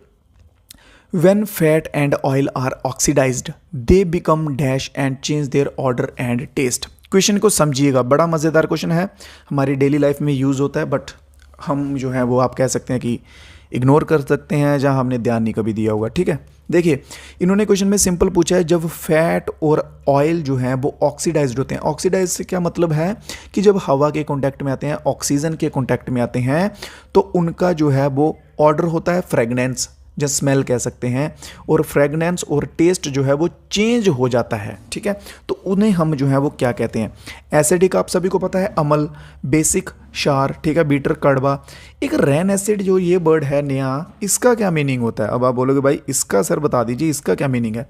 तो यही तो यो मेरे भाई है आंसर है। ठीक है, रैन एसिड हो जाता है वो। रैन एसिड, अब एग्जाम्पल से समझाता हूँ आपको मेरे भाइयों, अच्छे से समझ आएगा। ये एक चिप्स का पैकेट है, ठीक है, ये एक चिप्स का पैकेट है, इसमें इतनी ही चिप्स होती हैं ना, आधी चिप्स होती हैं, और आधा जो है ये गैस होता है। कौन सा गैस होता है ये बताओ जल्दी से? नाइट्रोजन गैस होता है। कौन सा गैस होता है? नाइट्रोजन गैस होता है। चिप्स जो है वो फैट भी होता है उसमें, और ऑयल भी होता है, क्योंकि फ्राइड होती हैं। ठीक है, तो अगर फ्राइड हो गई ऑयल में तो नॉर्मली फैट भी होगा। इतनी सी चीज़ समझते हैं। नाइट्रोजन इसलिए होती है गैसेस में क्योंकि ये रिएक्ट नहीं करती। क्या करती है? ये रिएक्ट नहीं करती ऑयल और फैट के साथ, इसलिए इसको इसमें डालते हैं, और ये जो है लंबे टाइम तक, लॉन्ग टाइम तक रहती हैं। अब आपको इसके ऑपोजिट करके देखो, चिप्स को उसके पैकेट में से निकाल के बाहर रख दो हवा में, और आप देखोगे कि क्या बोलते हैं मुझे, सिल्ला हो जाना, सिल्ली सिल्ली, ठीक है, बीच में नमी आ जाती है उनके बीच में। अगर आप वैसे करके देखो, इनके बीच में नमी आ जाएगी, और थोड़ी देर बाद जो है वो आप चिप्स नहीं खा पाओगे, उनमें थोड़ी स्मेल आने लगेगी, या उनका टेस्ट अलग होगा, जिससे हमें क्या हो सकती है, फूड पॉइजनिंग हो सकती है, हम बीमार पड़ सकते हैं। एग्जाम्पल के लिए एक बर्गर ले लो, एक बर्गर है, ठीक है, अगर आप बर्गर ऑन टाइम खा लेंगे तो बढ़िया है, अगर आप उसको 2-4 घंटे रख दो बाहर, तो उसका टेस्ट जो है, उसकी स्मेल जो है वो अलग हो जाएगी। ठीक है, तो इस प्रोसेस को हम क्या कहते हैं? रैंसिड जो है, इस प्रोसेस को हम कहते हैं। उम्मीद करता हूँ सभी भाइयों को क्वेश्चन ये समझ आ गया होगा। अगर समझ आ गया तो एक बार सभी दोस्त जो हैं वीडियो को लाइक कर दीजिए, और जो कुछ हमारे साथ दोस्त नए हैं वो चैनल को सब्सक्राइब भी कर दीजिएगा। ठीक है, और अपने और दोस्तों के साथ भी आगे शेयर करते रहे करें वीडियो को। तो देखते हैं अपना next question. What is the maximum duration limit with in which Rajya Sabha can pass the money bill? एक मनी बिल होता है भाई, जो कि राज्यसभा को पास करना होता है। करना होता है मतलब करना ही होता है, करना ही पड़ेगा। ठीक है, लोकसभा से पहले वो पास हो जाता है, फिर उसके बाद राज्यसभा में आता है, और राज्यसभा को वो करना ही पड़ता है। राज्यसभा ना तो वो रिजेक्ट कर सकती है, रिजेक्ट भी नहीं कर सकती भाई, ठीक है, और अमेंड भी नहीं कर सकती। अमेंड का क्या मतलब होता है? अमेंडमेंट, जैसे हम पढ़ते हैं ना, चेंज करना, तो अमेंड भी नहीं कर सकती, रिजेक्ट भी नहीं कर सकती, उसको करना ही करना पास। तो उन्होंने पूछा भाई कितने दिनों में पास करना है उसको, तो आप बोलेंगे सर ऑप्शन नंबर बी सही लग रहा है, 14 दिनों के अंदर अंदर, 40 डेज के अंदर अंदर जो है राज्यसभा को वो बिल पास करना होता है। बिल्कुल सही आंसर। नेक्स्ट क्वेश्चन देखते हैं। In ancient India wrestling was most famously known as? प्राचीन भारत में रेसलिंग जो है उसे किस नाम से जाना जाता था? तो मल्ला युद्धा जो है बिल्कुल सही आंसर रहेगा, ऑप्शन नंबर बी। ठीक है, मल्ला युद्धा। अगर कुछ मेरे भाई हिंदी वाले हैं तो मल्ल क्रीड़ा, ठीक है, मल्ल क्रीड़ा। जो कुछ डिफ़िकल्ट वर्ड होंगे ना, जहाँ जो कह सकते हैं आप थोड़े अलग लगेंगे, तो वो मैं ट्राई करूँगा हिंदी वाले भाइयों को भी बता दिया करूँगा। नेक्स्ट क्वेश्चन देख लो, how many parts are there in the constitution of India. Constitution of India में कितने पार्ट्स हैं, ठीक है। तो कॉन्स्टिट्यूशन ऑफ इंडिया देखो, इस क्वेश्चन को अपडेट कर लो। पहले जो है वो कितने थे, 22 थे। अभी करंटली कितने हैं, अभी हो गए हैं 25, ठीक है। अभी मेरे भाइयों अभी करंटली कितने हैं, 25 जो है वो पार्ट हो गए हैं। आपको 6 पार्ट्स तक मैं करवा चुका हूँ, लास्ट पीछे की क्लासेस में पार्ट 6 तक करवा चुका हूँ, जो कि आता था स्टेट के पास, ठीक है। यहाँ तक करवा चुका हूँ, अब 6 से लेके आगे करवाऊँगा आपको 12 तक, ठीक है। जल्दी से लिख लो, नोटबुक निकाल लो, 1 मिनट। अब आगे करवाऊँगा आपको 7, 8, 9, 10, 11, 12। इसलिए मैं आपको बोल रहा हूँ कि जो चीज़ें एक बार हम पीछे करेंगे ना, उनको आगे नहीं करेंगे, ठीक है। तो रेगुलर रहो क्लासेस में, रेगुलर, ठीक है, सभी करो। तो देखिए जो 7 है ना, ये 7 जो है ये पूछा नहीं जाता, क्योंकि ये जो है 7 ये री अपील्ड है, ठीक है। और इसमें आता है आर्टिकल 238, तो ये पूछा नहीं जाता। इसमें सेकंड बी कैटेगरी स्टेट्स करके कुछ ऐसा करके है, ठीक है। बी टाइप की स्टेट्स जो है इसमें डालते हैं, तो ये पूछा नहीं जाता। ये री अपील्ड है, तो ये बनता भी नहीं है। आप इसे कह सकते हैं कि ये खारिज हो गया है। बात करते हैं 8 की। 8 में क्या आता है, दी यूनियन टेरिटोरीज। बात करते हैं 9 की, तो 9 में क्या आता है, दी पंचायत आता है 9 में। तो जैसे 9 जो है, 9 में आ गया पंचायत। फिर 9A भी आता है मेरे भाई, कौन सा आता है, 9A भी आता है। रुको कलर चेंज कर लेता हूँ यार, ऐसे बहुत ही खसट फसट हो जाएगी। 9A जो है, 9A में क्या आता है, देखो जगह कम है, मैं बोलता हूँ, ठीक है, बोलो, लिख लो आप। म्यूनसिपैलिटीज़ आता है। फिर 9B भी है, इसमें क्या आता है, कोऑपरेटिव सोसाइटीज़ आती हैं, ठीक है। यार ये जगह का थोड़ा प्रॉब्लम है, इसलिए ये ऐसा कर दिया, ठीक है। तो लिख लो आप सभी। तो इसके सिवा हम बात करते हैं और कौन से, आगे 10 की। तो 10 में आता है शेड्यूल। अरे यार ये कलर कौन सा आ गया, पिंक कलर से लिखते हैं, आप सभी के फेवरेट कलर से। Schedule and tribal area, schedule and tribal area आएगा 10th में, ठीक है। फिर 11th जो है, 11th में आएगा relation between union and states, ठीक है, संघ और राज्यों के बीच के रिलेशन। और फिर जो 12th है हमारा फाइनल, उसमें आएगा फाइनेंस, प्रॉपर्टी और कॉन्ट्रैक्ट लिख लीजिए, सूट्स लिख लीजिए साथ में, ठीक है। ये जो है अभी ये 6 आर्टिकल्स जो हैं ये याद कर लीजिए, सॉरी शेड्यूल जो है वो याद कर लीजिए। भाई मैं क्या बोल रहा हूँ, मेरा दिमाग कहाँ जा रहा है। पार्ट्स, ठीक है, जो आगे के 6 पार्ट्स हैं इनको याद कर लीजिएगा। 7 जो है इसको बिल्कुल पढ़ने की ज़रूरत नहीं है। 8 में जो है यूनियन टेरिटरीज आएंगी, 9 में पंचायत आएगा, 9A में म्यूनसिपलिटीज़ आएगा, 9B में आएगा कोऑपरेटिव सोसाइटीज़, 10 में आएगा शेड्यूल एंड ट्राइबल एरियाज़, 11 में आएगा relation between union and state, और 12 जो फाइनल है फाइनेंस, प्रॉपर्टी, कॉन्ट्रैक्ट और सूट्स जो है वो इसमें आ जाएगा, ठीक है। तो चलते हैं अपने नेक्स्ट क्वेश्चन की ओर।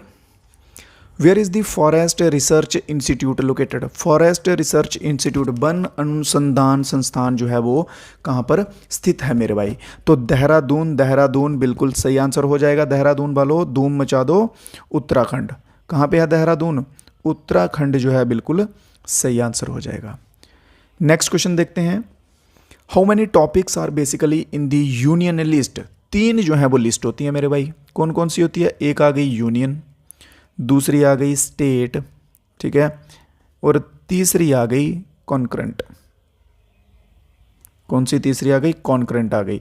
इनमें क्वेश्चन पता क्या पूछेगा कि बताओ उनमें कितने टॉपिक्स हैं, टॉपिक लिखेगा या फिर टॉपिक की जगह लिख देगा आइटम, ठीक है। बताओ टॉपिक कितने हैं या आइटम कितने हैं, बस इन तीनों में से यही क्वेश्चन आएगा, इसके सिवा कुछ नहीं आएगा। रट्टा मार लो, नहीं याद होते रट्टा मार लो। यूनियन में आ जाएंगी 97 OG ओरिजिनल, ठीक है, ऐसे 98 बोला जाता है बट 97 जो है इसमें ओरिजिनल आ जाएंगी। इसके बाद देख लो स्टेट में आ जाएंगी कितने, 61 टॉपिक आ जाएंगे इसमें। कॉन्करेंट लिस्ट जो है इसमें कितने आ जाएंगे, 52 टॉपिक आ जाएंगे, ठीक है, कितने आ जाएंगे मेरे भाई? 52 आ जाएंगे। याद कर लो, यूनियन में 97, स्टेट में 61 और कॉन्करेंट में 52 टॉपिक्स आ जाएंगे। क्लियर? तो बढ़ते हैं अपने नेक्स्ट क्वेश्चन की ओर। Which country hosted summer Olympics? Summer Olympic की बात की गई है 2020 की। 2020 के जो समर ओलंपिक्स थे, देखो जो क्वेश्चंस पुराने होते हैं ना, ऐसे 3-4 साल पुराने, उनको ये मत समझो कि ज़्यादा पुराने हैं, नहीं आएंगे। ये क्वेश्चंस जो हैं स्टैटिक्स जीके का पार्ट बन के आते हैं। कैसे आते हैं? स्टैटिक्स जीके आप सभी ने मालूम है ना, तो ये स्टैटिक्स जीके का पार्ट बन के आते हैं। ठीक है, तो 2020 के जो है वो कहाँ हुए थे मेरे भाई? जापान में हुए थे। जापान में कहाँ पे? टोक्यो में हुए थे। अब बोलोगे सर पीछे के तो बता दिए, अब आगे का भी बता दो, करंट अफेयर का भी पूछ सकता है। तो 2024 के भी लिख लो मेरे भाई। तो 2024 के होंगे पेरिस में। पेरिस कहाँ है मेरे भाइयों? जाओगे घूमने के? नहीं पेरिस, तो पेरिस है फ्रांस में। ठीक है, 2024 के कहाँ होंगे? पेरिस फ्रांस में। और 2020 के कहाँ हुए थे? टोक्यो जापान में। क्लियर? नेक्स्ट क्वेश्चन देख लेते हैं। आज की क्लास का लास्ट क्वेश्चन रहेगा मेरे भाइयों। पिंक रेवोल्यूशन हम सबकी फेवरेट रेवोल्यूशन। चलिए, which of the following is known for growth of a large quantity of grain production using high yield variety seeds? ये क्वेश्चन भी मेरे भाइयों आपको आना चाहिए। जल्दी से कमेंट बॉक्स में आंसर दे दो, जल्दी से कमेंट बॉक्स में आंसर दे दो, क्योंकि ये भी मैं करवा चुका हूँ। HYV सीड्स जो हैं वो यूज़ किए थे, ये आई थिंक लास्ट डे की क्लास में करवाया है। और ये ग्रुप पे, व्हाट्सएप के चैनल जो है वहाँ पे भी और ग्रुप पे भी जो है मैंने इसका क्वेश्चंस अपलोड किया था। बहुत सारे बच्चों ने आंसर भी दिया हुआ है उसका। ठीक है, तो HYV सीड्स जो हैं वो किसके लिए मैंने बताए थे आपको? वीट, गेहूँ और चावल के लिए, वीट एंड राइस के लिए जो है मैंने बताए थे। और वीट एंड राइस किस में आती है? ग्रीन रेवोल्यूशन में आती है। तो ग्रीन रेवोल्यूशन के फादर कौन है? MS स्वामीनाथन।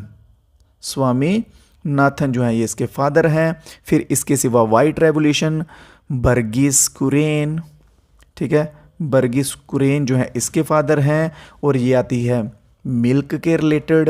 फिर आ गई हम सब की प्यारी फेवरेट पिंक रेवोल्यूशन, जो कि आती है meat and poultry. Meat and poultry के प्रोडक्शन के रिलेटेड। जितना सुंदर नाम है उतना ही आगे सुंदर काम भी है। ठीक है, मीट और पोल्ट्री के प्रोडक्शन के लिए आती है कौन सी? Pink revolution. क्लियर है तीनों की तीनों? अच्छा, पिंक रेवोल्यूशन के फादर रह गए बताने के, तो पिंक रेवोल्यूशन के फादर लिख लो मेरे भाई, दुर्गेश पटेल। दुर्गेश पटेल जो हैं ये पिंक रेवोल्यूशन के फादर माने जाते हैं। क्लियर? ग्रीन रेवोल्यूशन क्लियर हो गया। वाइट रेवोल्यूशन, ग्रीन रेवोल्यूशन आ जाएगा क्रॉप्स के रिलेटेड, वाइट रेवोल्यूशन आ जाएगा मिल्क के रिलेटेड, पिंक रेवोल्यूशन आ जाएगा मीट और पोल्ट्री के रिलेटेड। ठीक है, ग्रीन रेवोल्यूशन के इनको याद पता कैसे किया करो? देखो अभी आपने एक क्वेश्चन पढ़ लिया ना, आंखें बंद करो, एकदम से फास्ट फास्ट फास्ट रिपीट करो। ठीक है, उन क्वेश्चंस को रिपीट करो, आंसर को रिपीट करो। जैसे जल्दी जल्दी ग्रीन का पढ़ा, वाइट का पढ़ा, पिंक का पढ़ा, फिर इनके फादर्स पढ़ लिए कौन कौन है, फिर इनमें काम क्या होता है, तो इस तरह से याद रहा। How many fundamental duties are there in article 51A of the Indian constitution? जो कुछ भाई मेरे इंग्लिश वाले हैं वो इंग्लिश में पढ़ सकते हैं यहाँ से। ठीक है, और हिंदी वाले जो भाई हैं वो हिंदी से भी पढ़ सकते हैं। ट्राई कीजिएगा, साथ साथ में अपने आंसर्स जो हैं वो देते जाएं। तो पूछा गया है आर्टिकल नंबर 51A के अंडर जो है वो कितनी फंडामेंटल ड्यूटीज़ आती हैं? तो कॉमन सी बात है, फंडामेंटल ड्यूटीज़ उतनी ही होंगी जितनी हैं एक्चुअल में। ठीक है, एक ही आर्टिकल के अंडर सारी आएंगी। तो टोटल कितनी फंडामेंटल ड्यूटीज़ है भाई? टोटल हैं 11। 11 जो है इसका बिल्कुल सही आंसर आ जाएगा।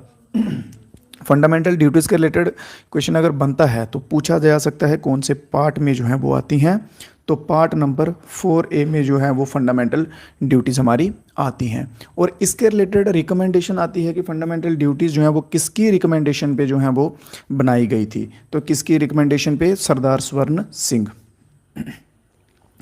सरदार स्वर्ण सिंह।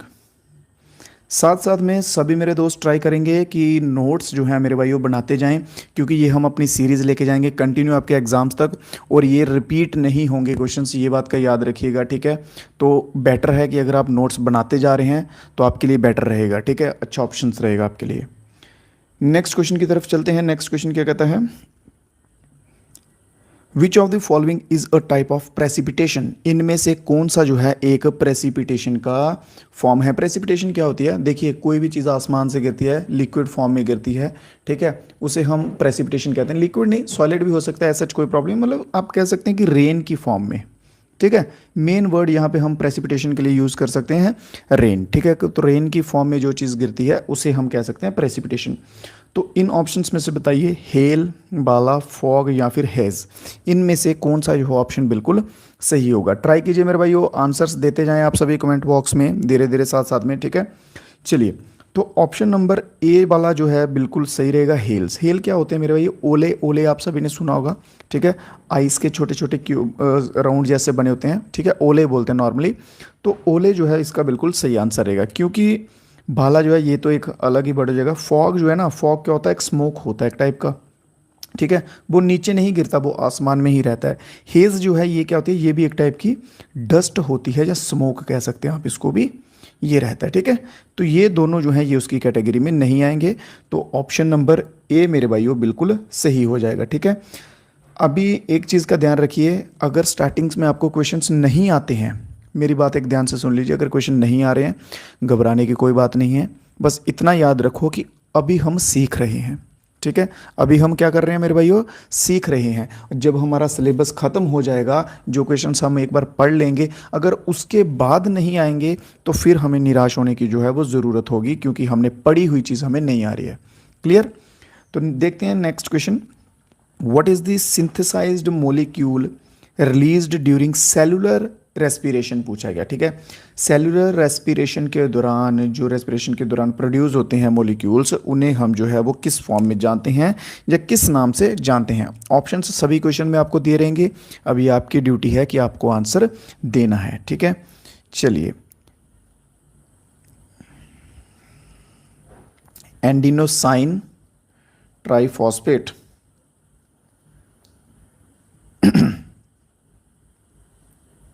नाम लिख लीजिए, ये किसका नाम है पूरा, एटीपी का। तो ऑप्शन नंबर सी जो है इसमें बिल्कुल सही रहने वाला है, ठीक है। तो एटीपी जो है ये क्या करता है, ये प्रोसेस करता है माइटोकॉन्ड्रिया, किसी भी सेल के माइटोकॉन्ड्रिया में जो है प्रोसेस करता है। माइटोकॉन्ड्रिया क्या होता है मेरे भाइयों, क्वेश्चन बन सकता है माइटोकॉन्ड्रिया पे, ठीक है, माइटोकॉन्ड्रिया। तो माइटोकॉन्ड्रिया को क्या बोलते हैं, इसे बोलते हैं पावर हाउस ऑफ सेल। क्या क्या बोलेंगे इसके, पावर हाउस ऑफ सेल, ठीक है। क्वेश्चन इस तरह से बनेगा, which is known as the power house of a cell. तो माइटोकॉन्ड्रिया जो है उसमें हमारा बिल्कुल सही आंसर रहेगा। क्लियर। चलिए नेक्स्ट क्वेश्चन देखते हैं अपना। तो नेक्स्ट क्वेश्चन क्या कहा गया, who was the defence minister of the interim government formed in 1946। 1946 की बात की गई है, उस टाइम पे इंटर्म गवर्नमेंट के हमारे डिफेंस मिनिस्टर, ठीक है, डिफेंस मिनिस्टर जो हैं वो उस टाइम पे कौन थे। बहुत बढ़िया, सभी दोस्त ट्राई करेंगे आंसर देने का साथ साथ में। तो Baldev Singh, Sardar Baldev Singh, option number B इसमें मेरे भाई बिल्कुल ठीक रहेगा। रिव्यू वगैरह जो है मेरे भाई वो क्लास जैसे ही खत्म होगी, आप सभी को रिव्यू वगैरह देते हुए जाइएगा क्लास का, ठीक है, कि कैसी लग रही है। क्वेश्चंस जो है, क्वेश्चंस की गारंटी मैं लेता हूँ, क्वेश्चंस आपको एकदम आपके सिलेबस के अकॉर्डिंग आएंगे, ठीक है। क्वेश्चंस की टेंशन मत लीजिए, बस आप रिव्यू दीजिएगा कि क्लास समझ आ रही है कि नहीं आ रही। क्लियर।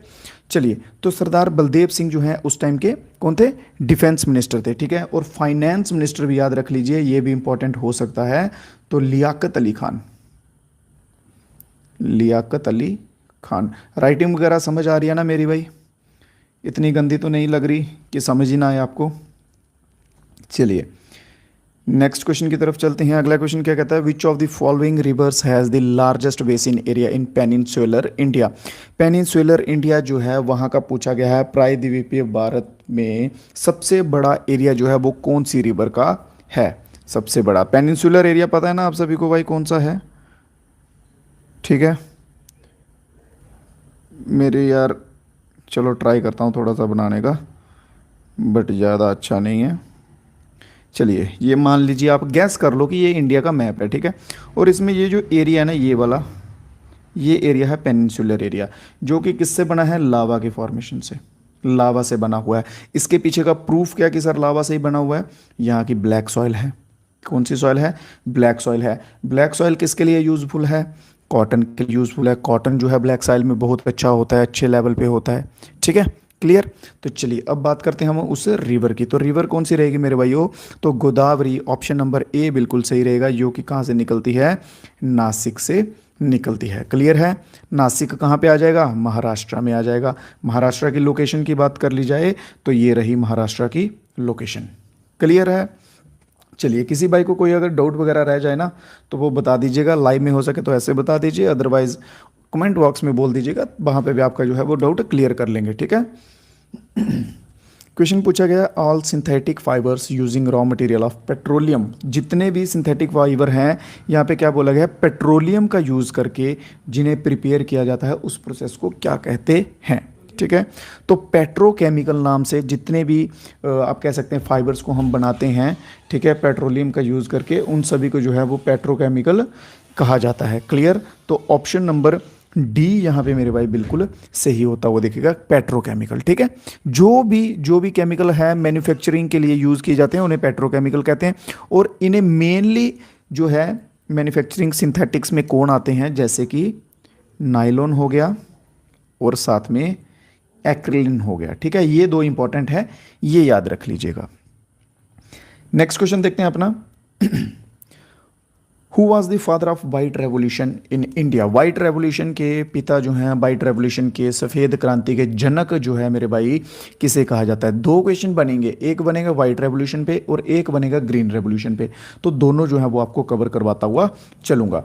तो वाइट रेवोल्यूशन की बात की जाए तो वर्गीस कुरियन जो है बिल्कुल हमारा सही आंसर रहेगा, जो कि किसके रिलेटेड थी वाइट रेवोल्यूशन मेरे भाइयों, तो मिल्क के रिलेटेड थी। तो एम.एस. स्वामीनाथन जो हैं ये फादर आएंगे किसके, ग्रीन रेवोल्यूशन के। किसके, ग्रीन रेवोल्यूशन के फादर आएंगे। इस रेवोल्यूशन में क्या हुआ था, HYV high yield variety seeds जो हैं इनका यूज़ करने लगे थे, जो कि स्पेशली किस में किया था, वीट में किया था। वीट क्या होता है मेरे भाई, गेहूं जो है, गेहूं में किया गया था, जिससे उत्पादन अच्छे लेवल पे बढ़ सका था हमारा। क्लियर। और एक और नाम देखिए बीच में, जो साउथ के बच्चे हैं ना, अगर उनकी साइड का पेपर होगा तो उनमें ये क्वेश्चन आ सकता है, चिदम्बरम सुब्रमण्यम जो है इनके ऊपर आ सकता है कि ये जो है किस नाम से जाने जाते हैं। तो चिदम्बरम सुब्रमण्यम जो है मेरे भाइयों, इन्हें जाना जाता है, तमिलनाडु के कहा जाता है इन्हें father of green revolution, Tamil Nadu के father of green revolution. Clear है मेरे भाई, किसी भाई को कोई डाउट तो नहीं, अगर कोई डाउट हो तो बता दीजिएगा। क्लियर। डाउट जो है वो आपके मैं क्लियर करूंगा। ये कमेंट क्यों डिलीट कर रहे हो भाई, कमेंट्स करके मेरे को बताइए ज़रा, क्या आंसर गलत आ रहे हैं आपके। कोई बात नहीं यार, आ रहे हैं तो आने दो। ठीक है। शेख हो गया, चेमयुंग, बिलाल, कोई बात नहीं, आ रहे हैं गलत आने दो, उसमें क्या यार, कुछ नहीं होता। ठीक है। डिलीट मत करो। नेक्स्ट क्वेश्चन है, where was the headquarter of theosophical society located in British India. Theosophical society, ठीक है, जो है उसका ब्रिटिश इंडिया के दौरान मुख्यालय जो है, हेडक्वार्टर मेरे भाई कहाँ था। क्लियर। उसका हेडक्वार्टर जो है वो कहाँ था। अगर तो कांस्टेबल का पेपर आएगा, ठीक है, तो कांस्टेबल के पेपर में ऐसे ऑप्शंस रहेंगे, तो हम आंसर करेंगे क्या, मद्रास कर लेंगे। अगर मान लो कांस्टेबल के ऊपर लेवल का पेपर आ गया थोड़ा, अगर आप किसी ऊपर लेवल के पेपर की तैयारी कर रहे हैं, SI की कर रहे हैं, ठीक है, तो उसमें जब ये आएगा ना, तो उसमें मद्रास की जगह पता क्या आएगा, मद्रास की जगह उस जगह का नाम आएगा, अद्यार करके उस जगह का नाम है। ठीक है। जो कि कहाँ पड़ती है, मद्रास में पड़ती है। क्लियर। तो ये है कहाँ पे, अभी करंटली जो है, करंटली कहाँ पे है, चेन्नई में। क्लियर। करंटली कहाँ पे है मेरे भाई, चेन्नई में। ठीक है। और अगर बात कर ली जाए इसकी फाउंडेशन की, अगर इसकी बात की जाए, फाउंडेशन की बात की जाए, तो 1875 जो है मेरे भाई बिल्कुल सही टाइम पीरियड रहेगा। क्लियर है यहाँ तक, बहुत बढ़िया, बाजिद पठान बहुत बढ़िया मेरे भाई। चलिए नेक्स्ट क्वेश्चन पे चलते हैं। Which of the following in humans remove the excretory substance in the form of soluble nitrogen compound? excretory कौन से होते हैं सब्सटेंस जिन्हें हम बाहर निकालते हैं, आप एग्जाम्पल के लिए कह सकते हैं मलमूत्र। ठीक है। ह्यूमन में से रिमूव की बात की गई है, तो उन्हें जो है वो क्या कहा जाएगा, नाइट्रोजन जो है वो इन्होंने पूछा है कि कहाँ पे होते हैं। ठीक है। कहाँ से वो हटाए जाएंगे, तो किडनी जो है यहाँ पे बिल्कुल सही आंसर रहेगा हमारा, किडनी। बट किडनी आप कहोगे कि सर आप तो हमें पागल बना रहे हो, किडनी तो ऑप्शन में नहीं है। ठीक है ना, आप कहोगे सर किडनी तो ऑप्शन में नहीं है, बट एक दूसरा नाम भी है जो कि किडनी में होता है, वो क्या होता है मेरे भाई, नेफ्रॉन्स। ठीक है। नेफ्रॉन इन दी किडनी, ठीक है, नेफ्रॉन होता है जो किडनी में, उसके द्वारा। और ये किस फॉर्म में निकलता है मेरे भाई, इन द फॉर्म ऑफ, देखिए अगर कुछ लिख नहीं रहा हूँ तो वो मैं भूल रहा हूँ, ठीक है, अगर आप नोट्स बना रहे हैं तो साथ साथ में नोट्स बना लीजिए मेरे भाई, अदरवाइज स्क्रीनशॉट ले लीजिए, बाद में फ्री होके जो है तब नोट बना लीजिएगा, ठीक है, बट कीजिएगा ज़रूर यार, आपके लिए बोल रहा हूँ, इंपॉर्टेंट रहेगा, रिवीजन के लिए बहुत हेल्पफुल रहेगा मेरे भाई।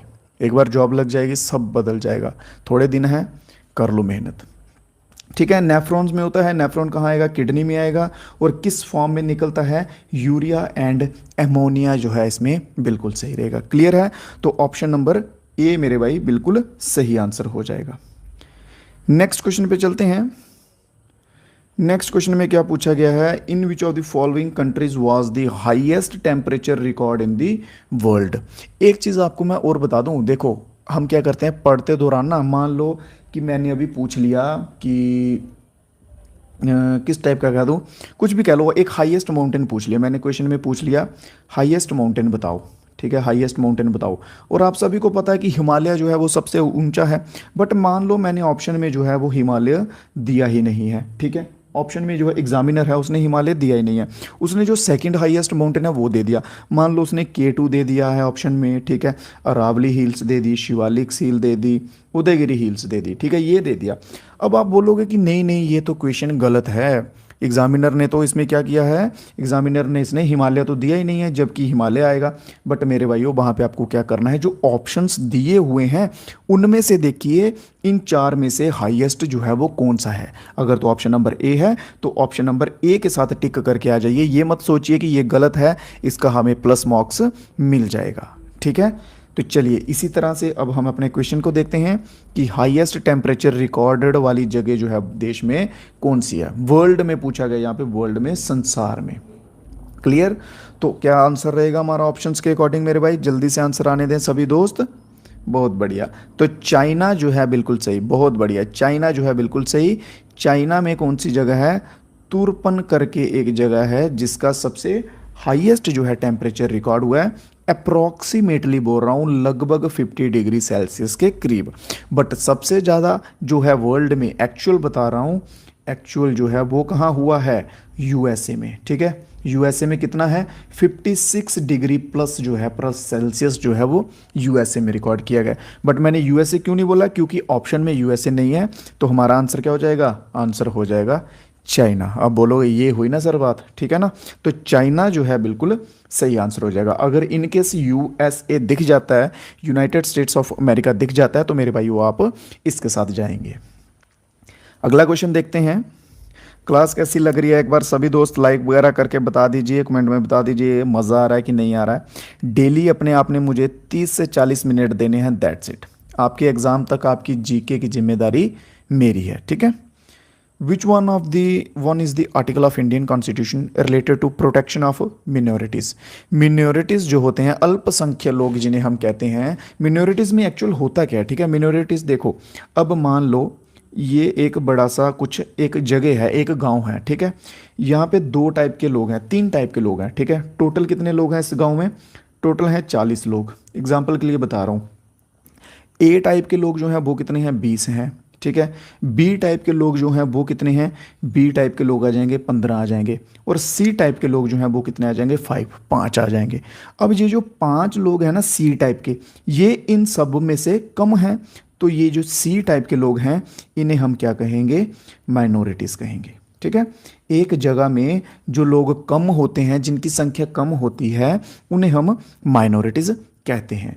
तो बात यहाँ की गई है इन लोगों की, टाइप सी के जो लोग हैं इनकी प्रोटेक्शन के लिए मेरे भाइयों कौन सा आर्टिकल जो है वो यूज़ किया जाता है, ठीक है। तो 2 आर्टिकल्स जो है वो मेनली यूज़ किए जाते हैं, कौन कौन से, एक तो आ गया हमारा 29 एंड इसके साथ साथ आप लिख लीजिए 30। आर्टिकल 29 और आर्टिकल 30 ये 2 आर्टिकल हैं जो मिनॉरिटीज़ के प्रोटेक्शन के लिए यूज़ होते हैं। क्लियर, तो ऑप्शन नंबर बी इसमें सही रहेगा। चलिए बाकी के आर्टिकल्स भी देख लेते हैं जो साथ में दिए हुए हैं। आर्टिकल 26 दिया हुआ है, ये क्या करता है, मान लो आपका कोई भी धर्म है, ठीक है, आप ए धर्म से हो, आपका धर्म है जो वो है ए, ठीक है, तो आप क्या करते हैं, ये आर्टिकल 26 के अंडर उस धर्म के लिए आप कोई भी संस्थान खोल सकते हो, उसके लिए इंस्टीट्यूट बना सकते हो। मान लो आपके धर्म में ऐसे करके घर बनाते हैं, तो आप अपने धर्म के लिए ये घर बना सकते हो। मान लो चैरिटी के लिए भी आप कुछ बना सकते हो। तो ये इसकी आज़ादी जो है वो हमें क्या देता है, कौन देता है?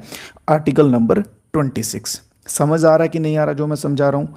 ठीक है, अगर नहीं आ रहा तो एक बार फिर से वीडियो पीछे करके जल्दी से देख लो, सुन लो, डेफिनेटली समझ आएगा। ठीक है, तो इन तरह से जो है क्वेश्चंस को याद कीजिए। फिर हम बात करते हैं आर्टिकल नंबर 24 की। तो आर्टिकल नंबर 24 क्या कहता है मेरे भाइयों कि 14 साल से कम, 14 ईयर्स से बिलो के जो बच्चे हैं उनको काम पे नहीं जाएंगे। ठीक है, उनसे काम नहीं करवाया जाएगा। स्पेशली कौन से? माइंस के काम हो गए। ठीक है, इस टाइप के जो काम है जिनसे हेल्थ के रिलेटेड जो है मेरे भाई नुकसान हो सकता है, या कोई भी टाइप का कह सकते हैं। 14 ईयर्स तक जो है एजुकेशन कंपलसरी है। क्या है? एजुकेशन कंपलसरी है। तो 14 साल के बच्चों का अगर काम करवाया जाता है तो वो चाइल्ड लेबर के अंडर आएगा। क्लियर? चलिए, एक और आर्टिकल बच गया हमारा, आर्टिकल नंबर 17 बच गया। तो ये है अनटचेबिलिटी का, अनटचेबिलिटी।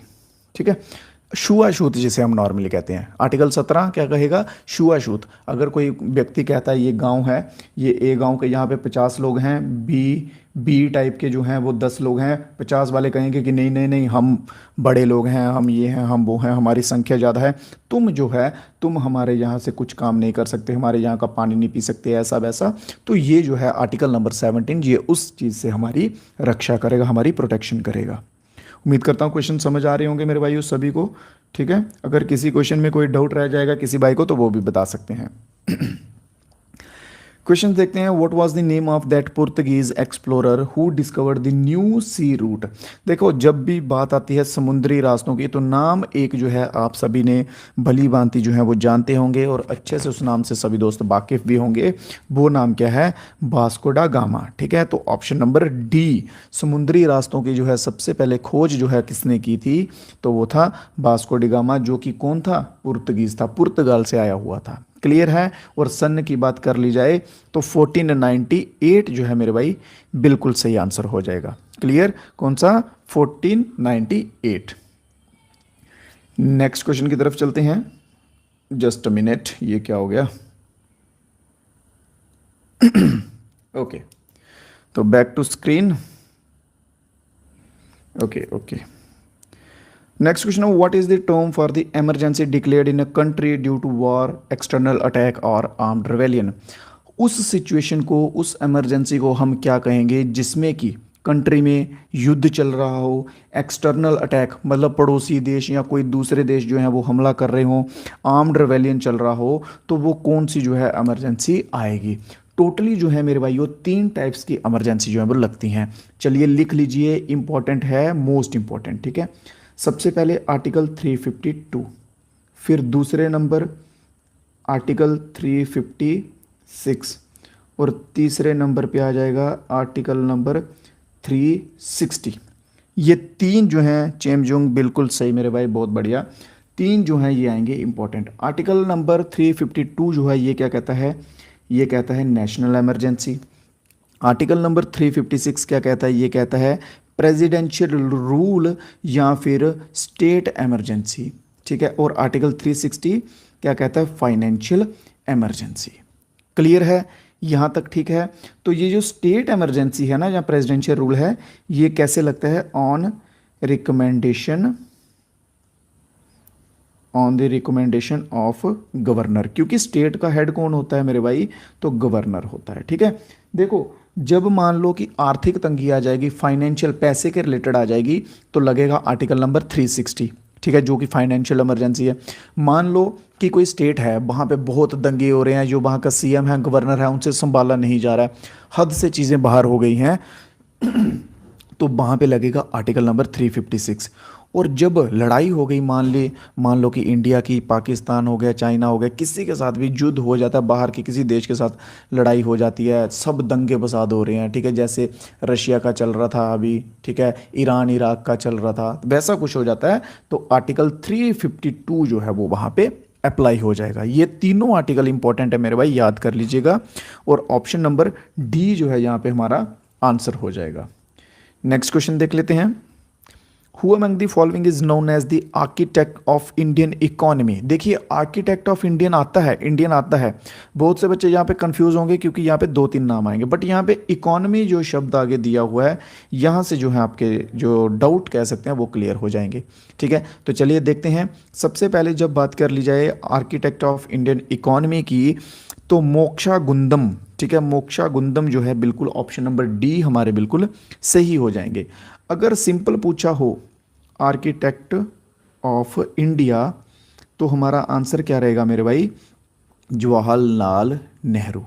अगर सिंपल आर्किटेक्ट ऑफ इंडिया पूछा होगा, ठीक है, आर्किटेक्ट ऑफ इंडियन इकोनॉमी पूछा होगा तो मोक्षगुंडम रहेंगे।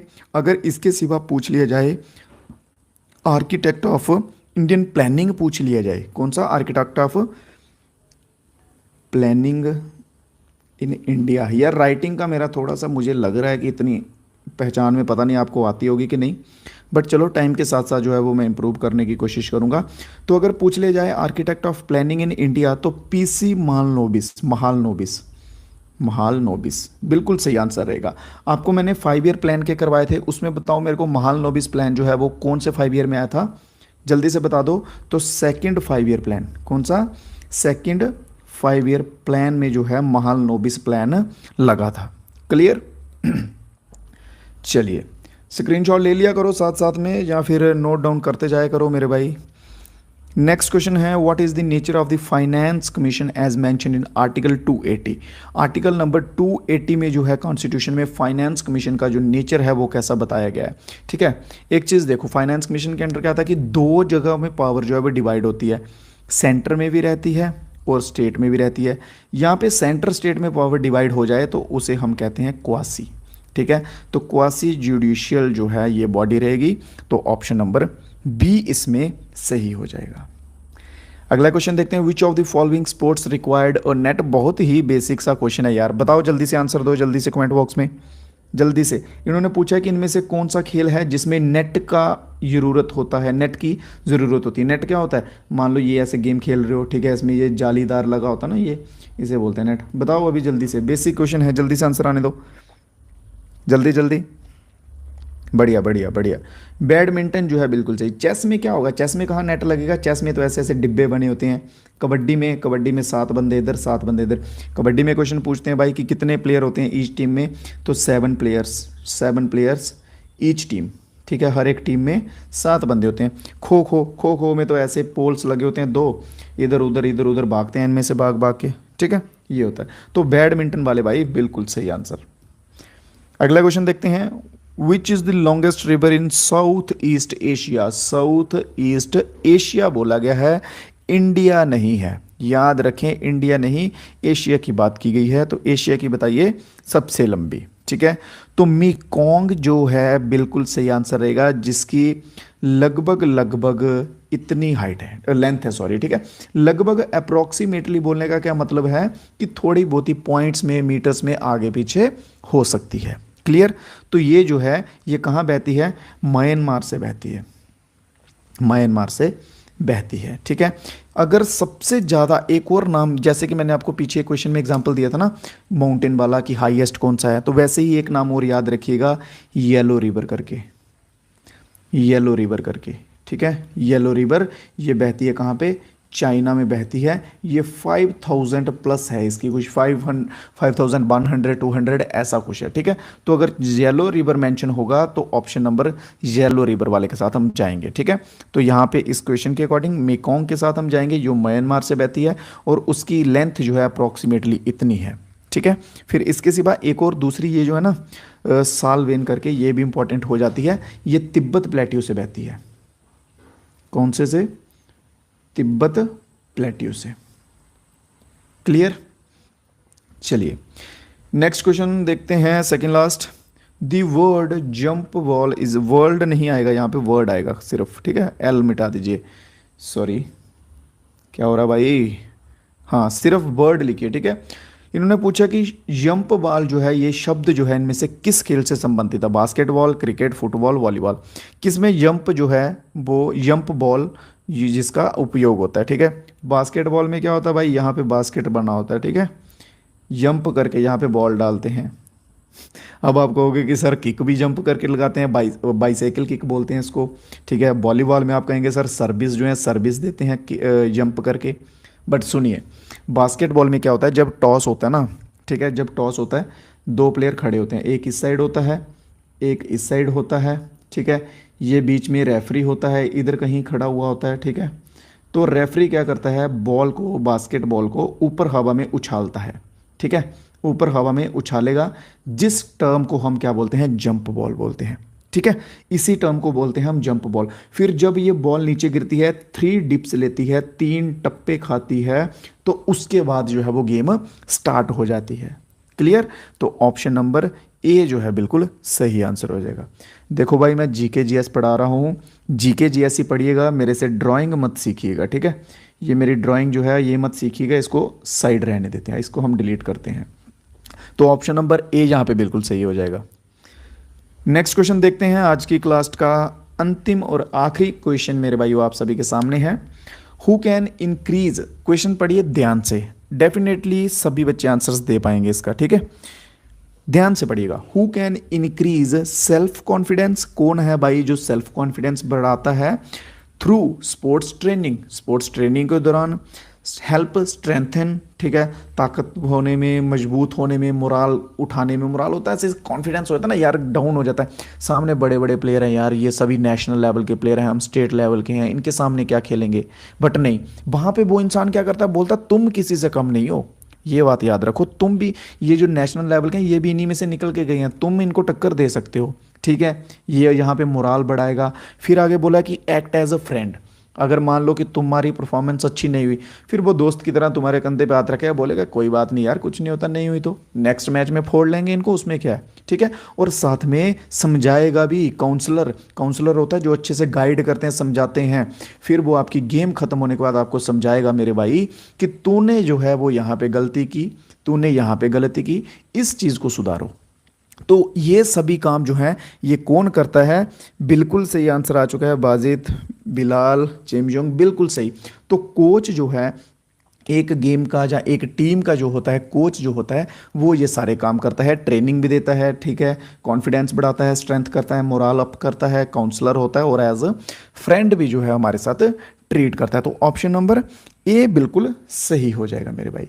तो होते हैं, और एट द एंड आप सभी दोस्तों से मेरी एक जो है वो सलाह है, एक अपील है कि मेरे भाइयों रिवीजन करो, क्या करो, रिवीजन करो मेरे भाइयों, बस ये मोस्ट इंपॉर्टेंट चीज़ जो है वो यही है। पढ़ते सभी हैं यार, देखो एग्ज़ाम आएगा ना, कोई भी एग्ज़ाम देना होगा, सभी बच्चे पढ़ेंगे, मेहनत करेंगे, बहुत मेहनत करेंगे, हार्ड वर्क करेंगे, बट वो मार कहाँ से खाएंगे, रिवीजन से। एग्ज़ाम में बैठेंगे, दिमाग खुजाएंगे, सर याद तो किया था यार, सर ने पढ़ाया था, बट ये आ क्यों नहीं रहा दिमाग में, क्यों नहीं आ रहा है, क्योंकि रिवाइज़न नहीं किया है, ठीक है। तो रिवीजन पे जो है वो फोकस करो, वीकली एक बार, हफ्ते में एक बार पक्का रिवीजन करो, पक्का, पक्का किसे बोलते हैं, पक्का वाला रिवीजन करो, ठीक है। तो चलो अब मेरे को दो मेरे भाइयों इजाज़त, उम्मीद कर रहा हूँ क्लास आपको अच्छी लगी होगी, समझ आई होगी, किसी क्वेश्चन में मेरे किसी भी भाई बहन को डाउट नहीं रहा होगा, अगर किसी को डाउट बच जाए तो ज़रूर बता दीजिएगा, डेफिनेटली आपके डाउट जो हैं वो भी क्लियर हो जाएंगे। और आप सभी से यही चाहता हूँ कि वीडियो को लाइक वगैरह कर दो, क्लास को अपने और दोस्तों के साथ भी शेयर करो जो तैयारी कर रहे हैं, ठीक है। और रिस्पांस दिया करो कमेंट बॉक्स में कि कैसी जो है वो क्लास लग रही है, मज़ा आ रहा कि नहीं।